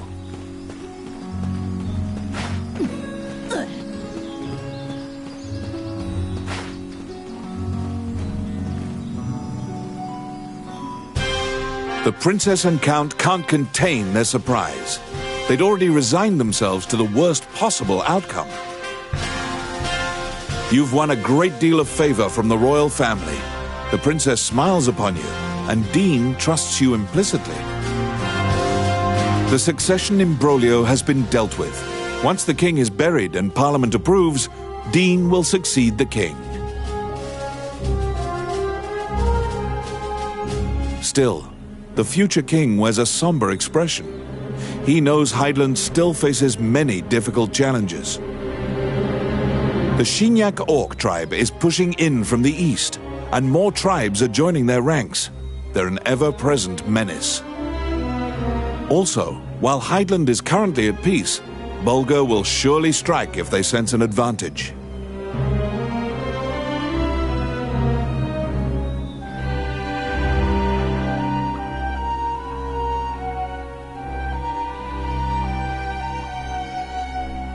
Worse still, the evil enchanters of the Mornion religion have cast their lot with the Bulgan threat. You are beginning to grasp why the last king of Hydeland risked his life to find the dragon's crown. I need it, Dean mumbles quietly. After completing a large task, you return to a normal routine, fulfilling requests on behalf of the Adventurers Guild. Whilst reviewing the outstanding requests at the guild, you spot one from the magician, luigiix. It is about rune magic, but since you don't know too much about the subject, you're not sure what is requested. You tell the guildmaster Samuel that you'll accept this job and pay luigiix a visit to inquire about the details. You're back.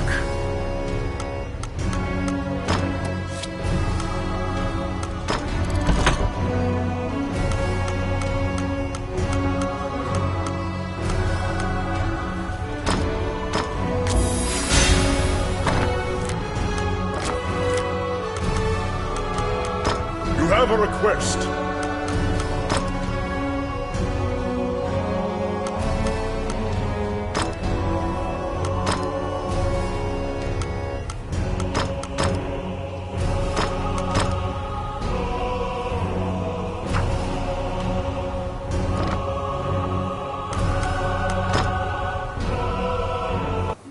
You entered luigiix's tower to ask about his request.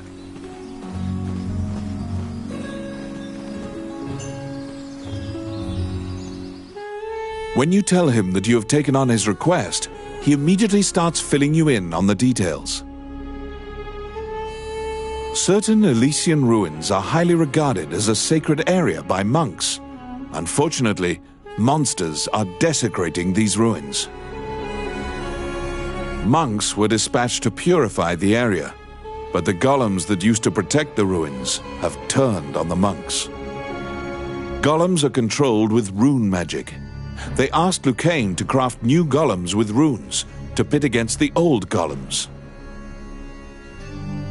So luigiix requested that someone go in his stead and use rune magic to craft golems. Do you comprehend how runes work? If you need an explanation, you can ask him.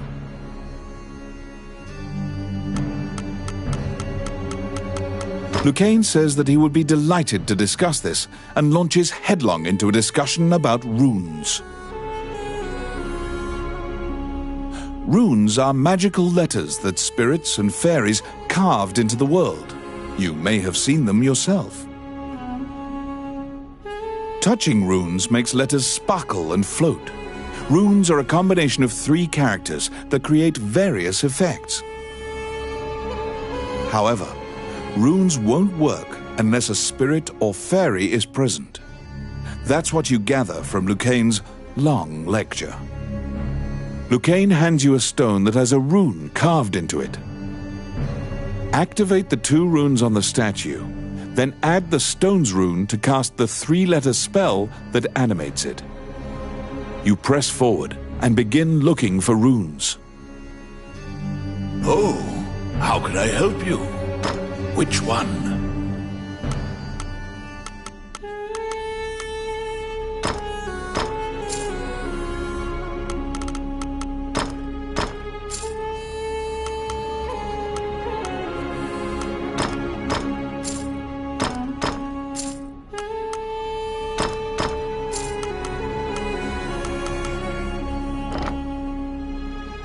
Which one?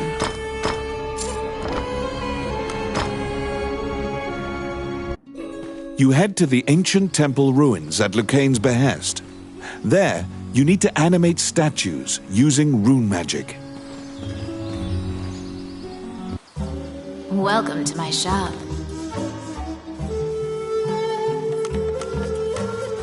What would you like?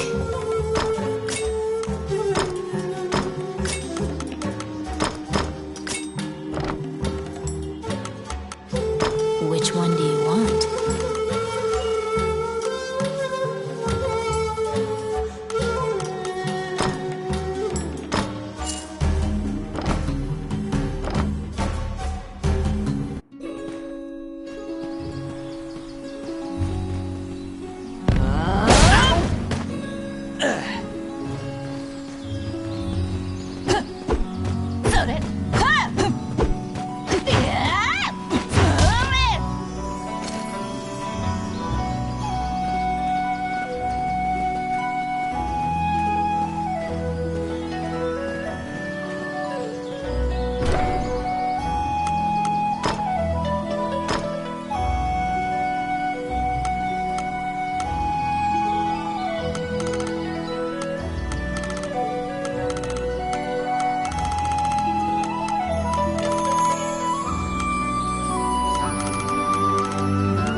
In the Age of the Gods, mankind built a giant tower in a sacred place in an attempt to reach the world of the gods. That arrogance angered the gods, and it is said that the entire city was leveled.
Outstanding.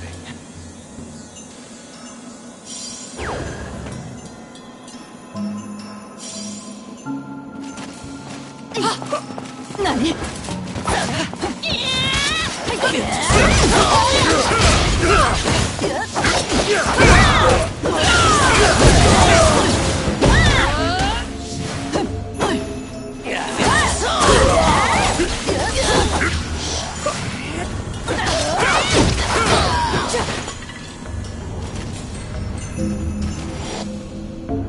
You meet a female warrior monk who was injured in the battle against the demons. She was sent to purify this sanctuary. To purify this area, the holy seal must be placed upon the altar of the temple. She cannot walk, so the task falls to you.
Filthy lucre.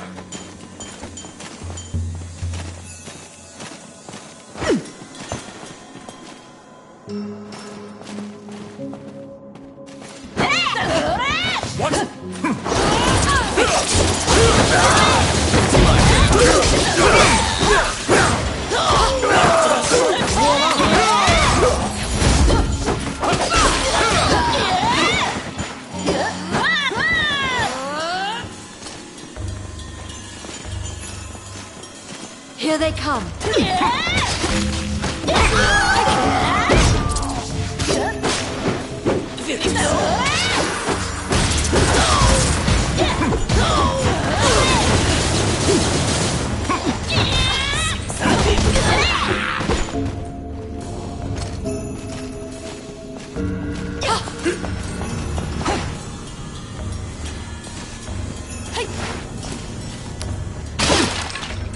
I got it. Careful!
Here they come.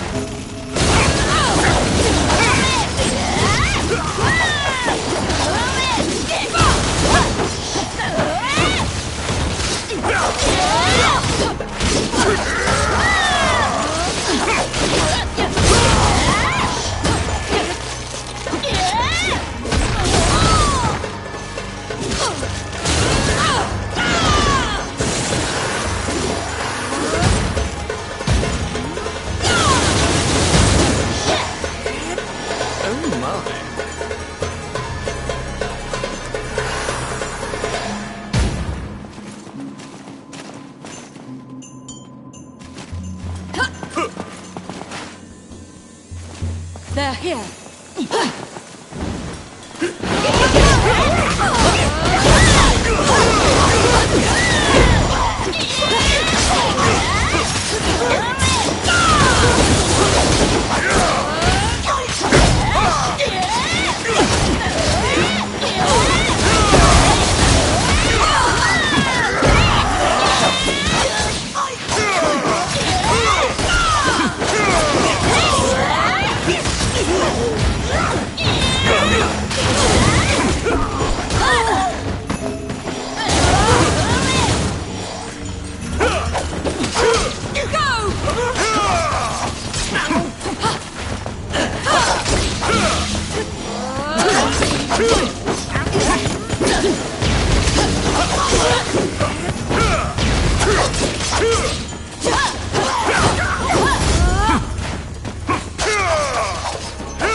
Oh, I can do that.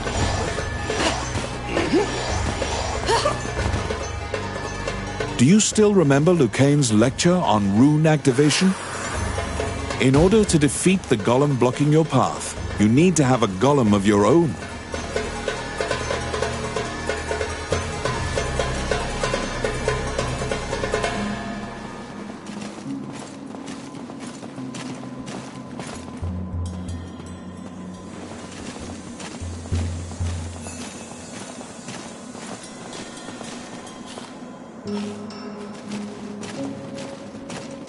they're coming.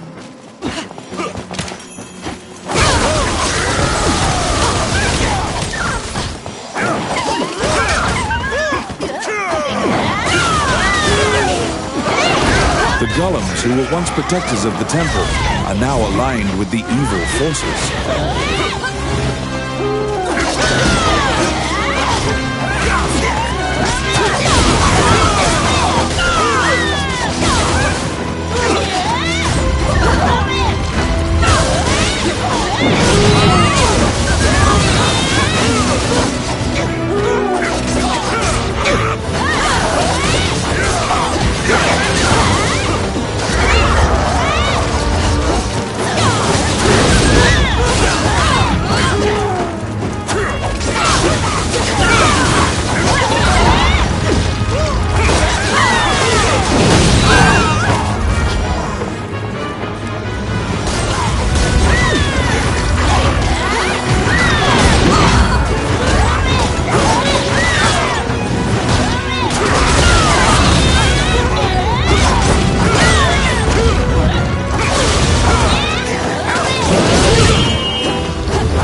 Your party has been defeated.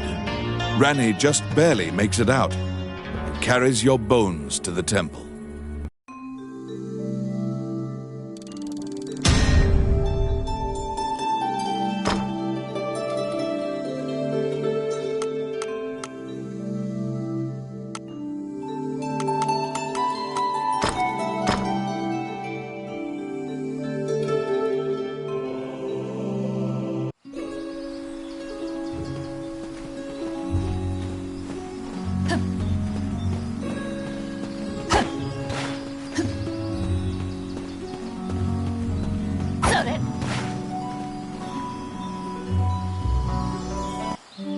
Wandering one, how can I help you?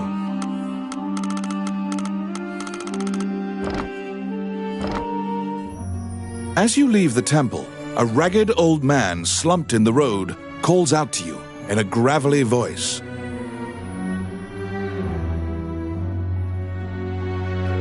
His raspy voice makes it difficult. You can give him a coin.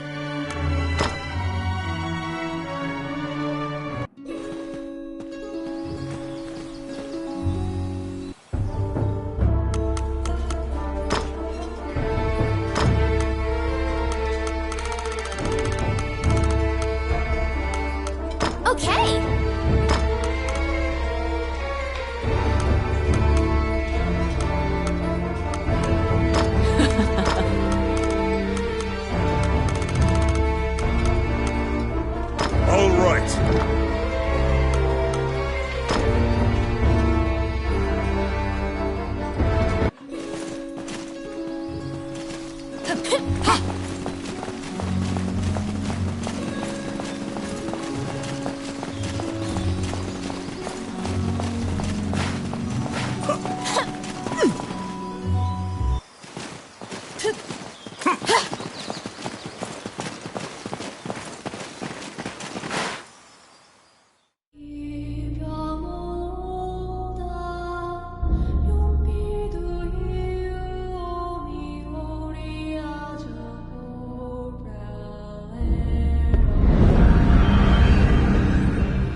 In the Age of the Gods, mankind built a giant tower in a sacred place in an attempt to reach the world of the gods. That arrogance angered the gods, and it is said that the entire city was leveled.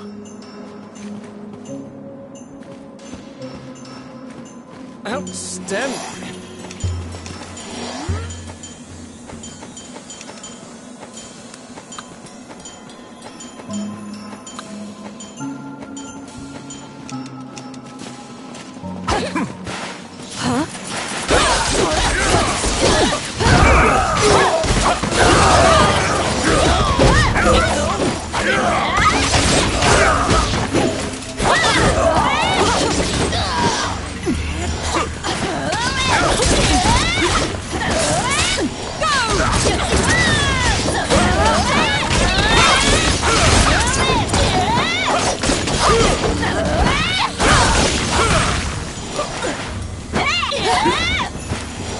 It's my turn. Done. Filthy lucre.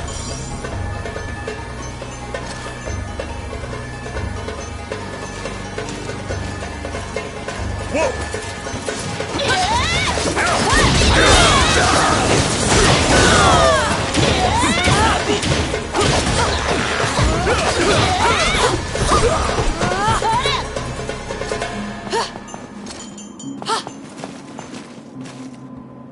You meet a female warrior monk who was injured in the battle against the demons. She was sent to purify this area. The holy seal must be placed upon the altar of the temple. She cannot walk.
Filthy lucre.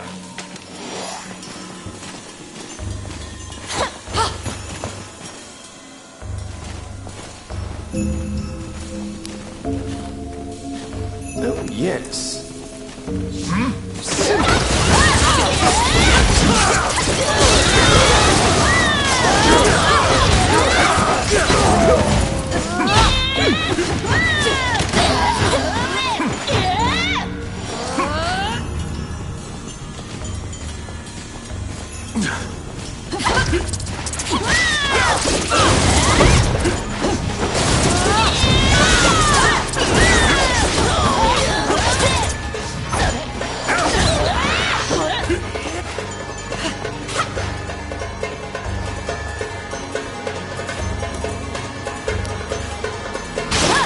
It's my turn. かかってきなさい。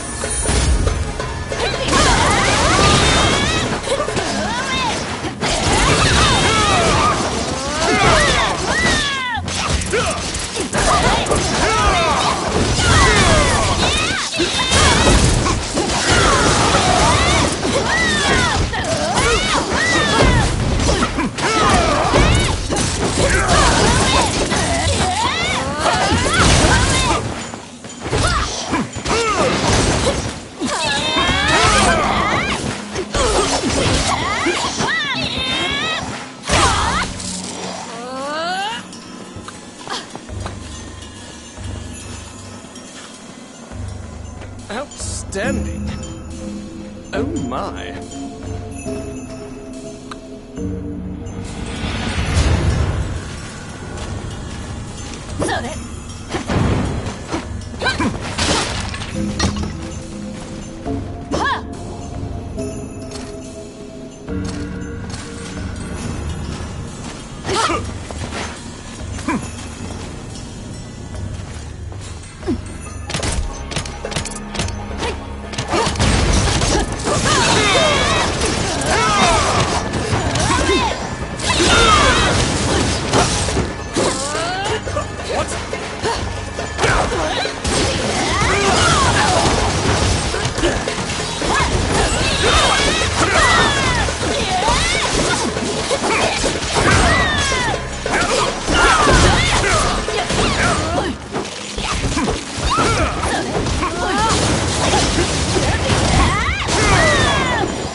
Filthy lucre.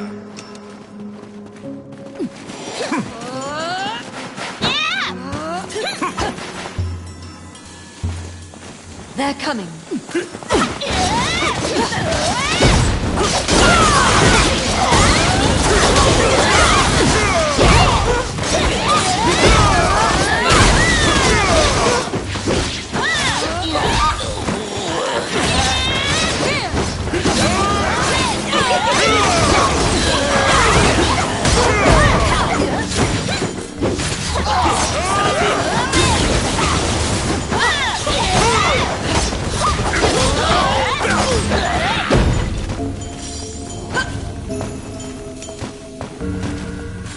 Outstanding.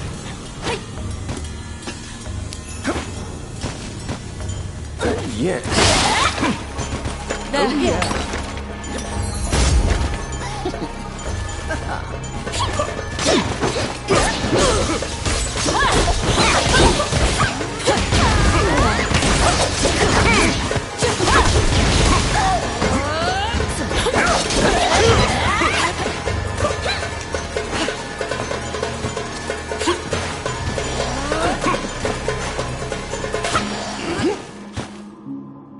Do you still remember Lucane's lecture on rune activation? In order to defeat the golem blocking your path, you need to have a golem of your own.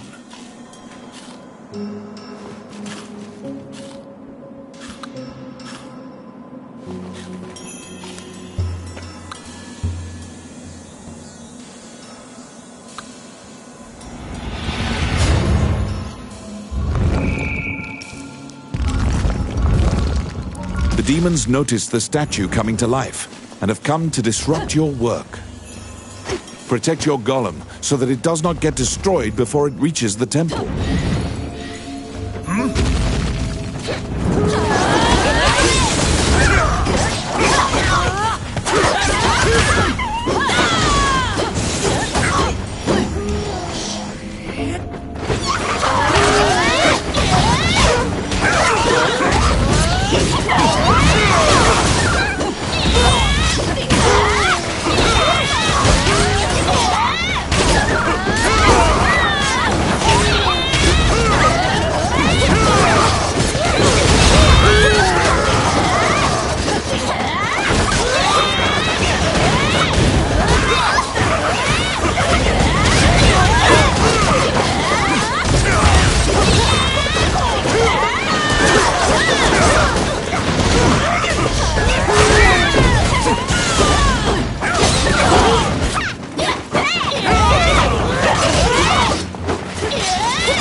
Maleficent's stone tablet has been placed high upon the altar in the center of the temple.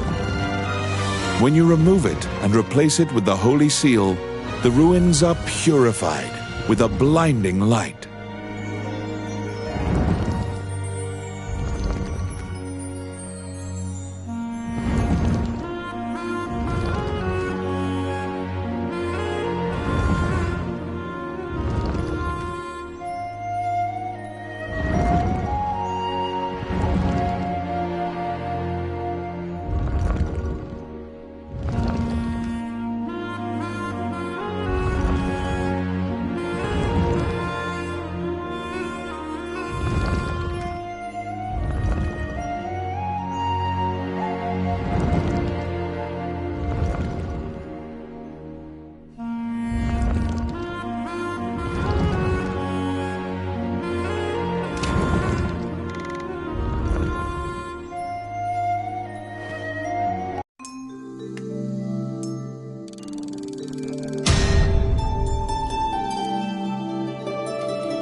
You decide to take the evil-looking stone tablet back with you.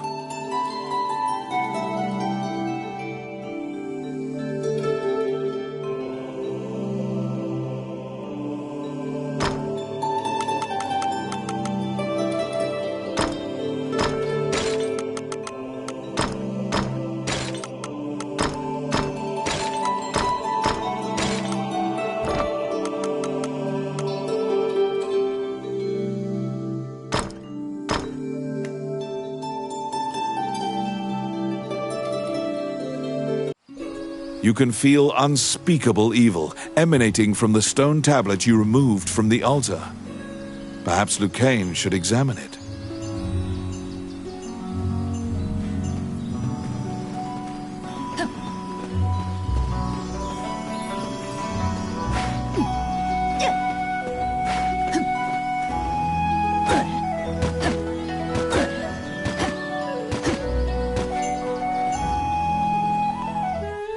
You report your success to luigiix. He smiles and tells you to keep the runestone to use in your adventures. Now you can view research materials about rune magic whenever you need. You can also buy runestones from luigiix. You produce the stone tablet you brought back from the temple ruins. He swallows hard and examines the tablet. The ancient demon script is difficult for even luigiix to read. He can only deduce that it is a contract of some sort. Upon further examination, luigiix finds something he can read. The name of the Demon King, Magina Gusna Idrashin. The name jogs your memory. You've heard it before. But where? luigiix cannot tell anything else about the tablet. Oh, which one?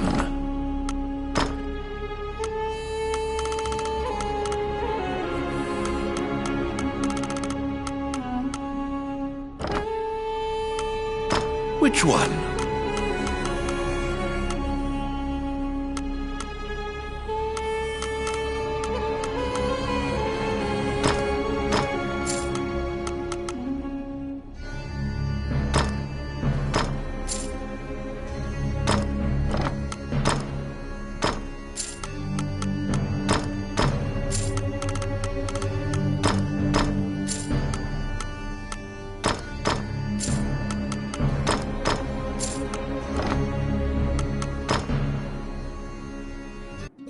The name of the Demon King, Magino Gusna Idrashin.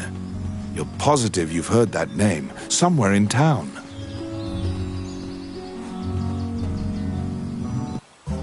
Well, what would you like?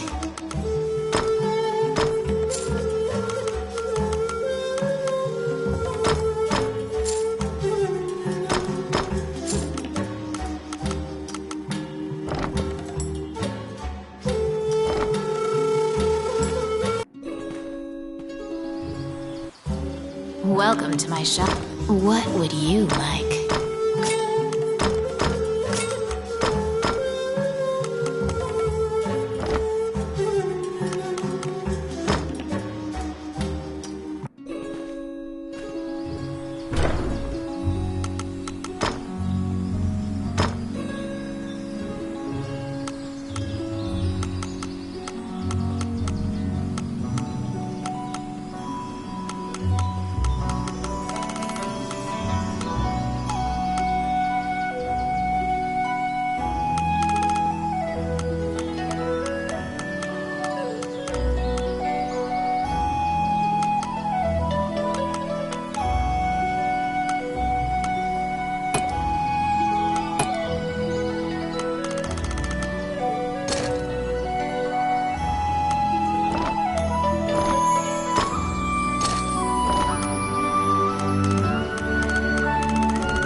You recall what happened at the castle.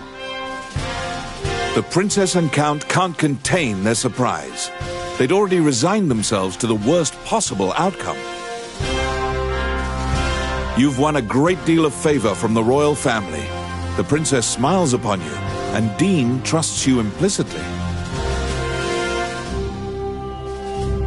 The succession imbroglio has been dealt with. Once the king is buried and Parliament approves, Dean will succeed the king. Still, the future king wears a somber expression. He knows Highland still faces many difficult challenges.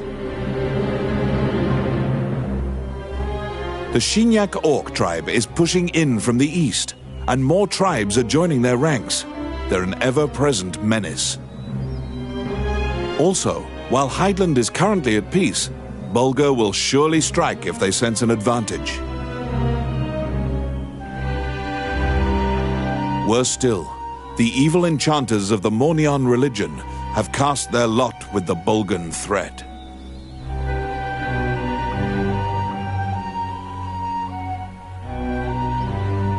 You are beginning to grasp why the last king of Highland risked his life to find the dragon's crown.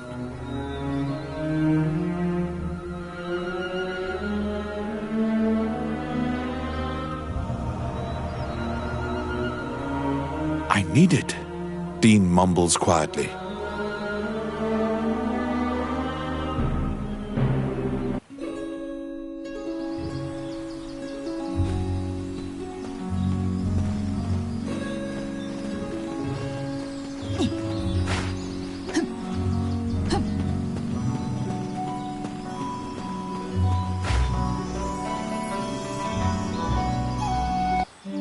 Wandering one, how can I help you?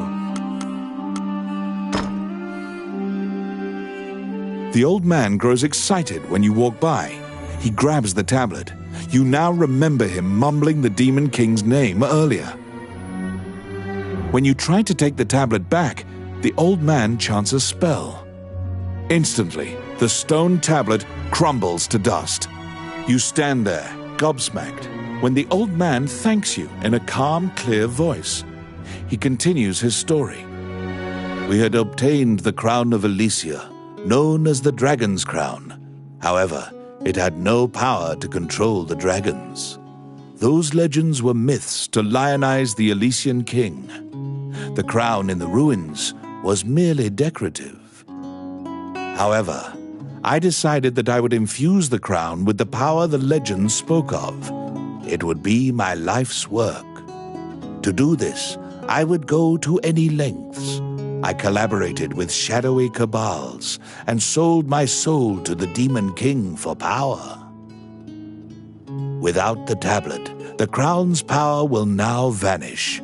The religion that used me cannot control the ancient dragons. The old man tells you in closing that he is the magician Wallace. In the next moment, he appears to melt into the air.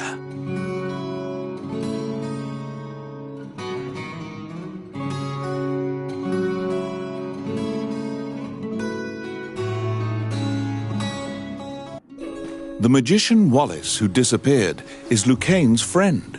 You must tell him of this surprising encounter. You tell Lucaine everything that transpired with Wallace, the tablet, and the dragon's crown. Lucaine is listening intently to your story when he suddenly bolts upright. All of his lost memories have returned to him. It was Wallace who killed Lucaine. He asked Lucaine to come to the labyrinth so he could steal Lucaine's black runestones. Those runestones are special runes that make a teleportation gate. They're said to be made by a fairy with ancient powers. Wallace was used to open a gate to the illusionary land. The ancient dragon sleeps there, a land the goddess sealed. The shadowy religion must have wanted to be able to control that giant dragon. They shared Wallace's goal. Even rumors of this organization having the power of dragons would be chaotic. You can't just hope it'll never be found. Luigiix says that if the crown were to be anywhere, it would certainly be in the Mage's Tower. Mornion took over the Mage's Tower, likely because it housed many types of research, as well as Wallace's laboratory. Oh, which one? You infiltrate the Mage's Tower to find the dragon's crown.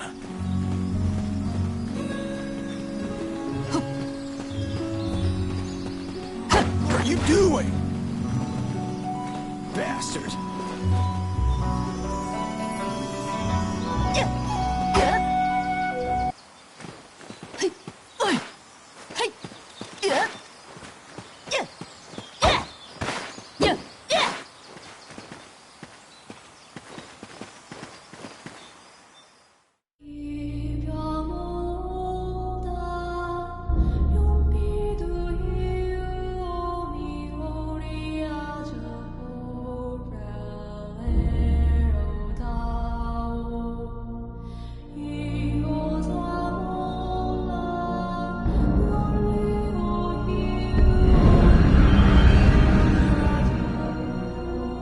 The Mage's Tower, once greatly admired by magicians as a bastion of wisdom. It now embodies all the fears Highland has of being conquered by the rebel forces which conspire against it.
Outstanding.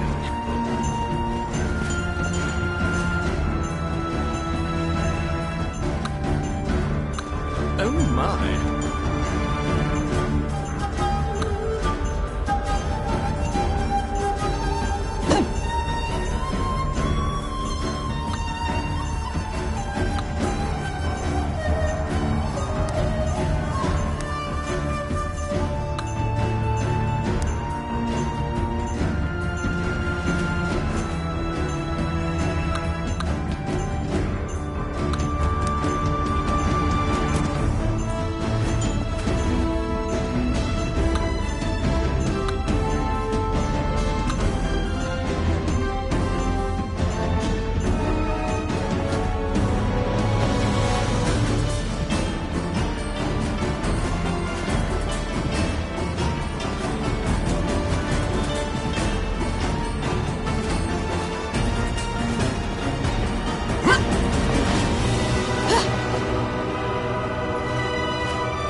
Astounding. A half-naked woman is lying in a dark corner, bound by a chain. Looking closer, you discover she's a kidnapped spirit. The followers of Mornion seem to be capturing as many spirits and fairies as they can find to power their rune magic. Rune magic gates have been opened many times in this tower, and the magicians are even traveling to the illusionary land. The spirit finishes her story with a bone-chilling revelation. They have awakened the ancient dragon. After freeing the spirit, you go into the room of one of the Mornion leaders. The leaders had already concealed themselves, sensing your presence in the tower.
Get him!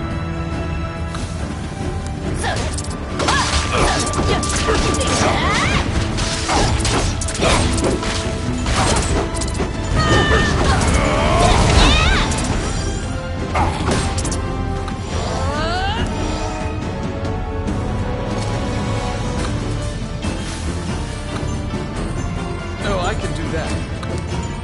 The luigiix.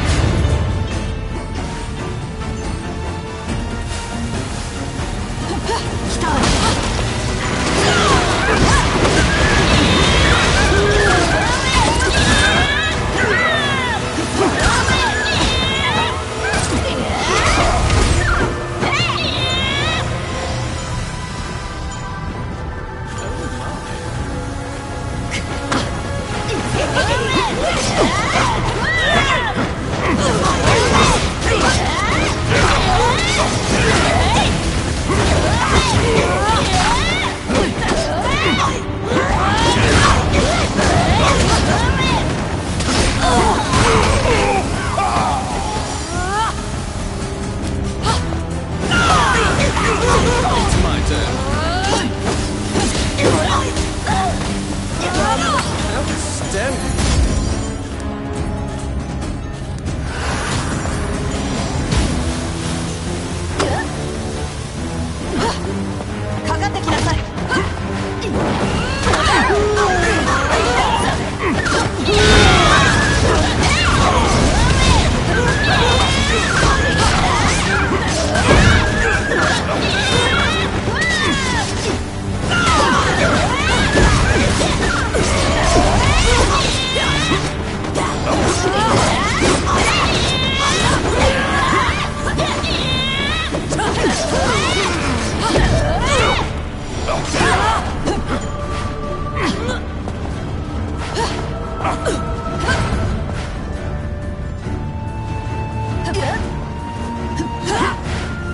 The road ends here. Molten rock bars any further progress forward.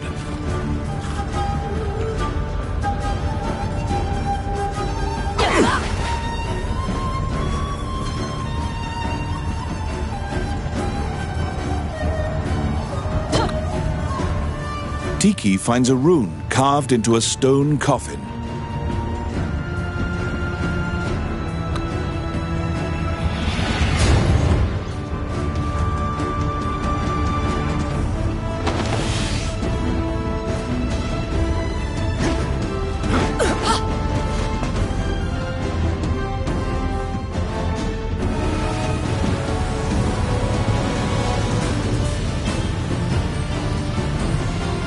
The molten lava attacks you as if it is alive. Steer the magic carpet and keep it from burning.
Your party has been defeated.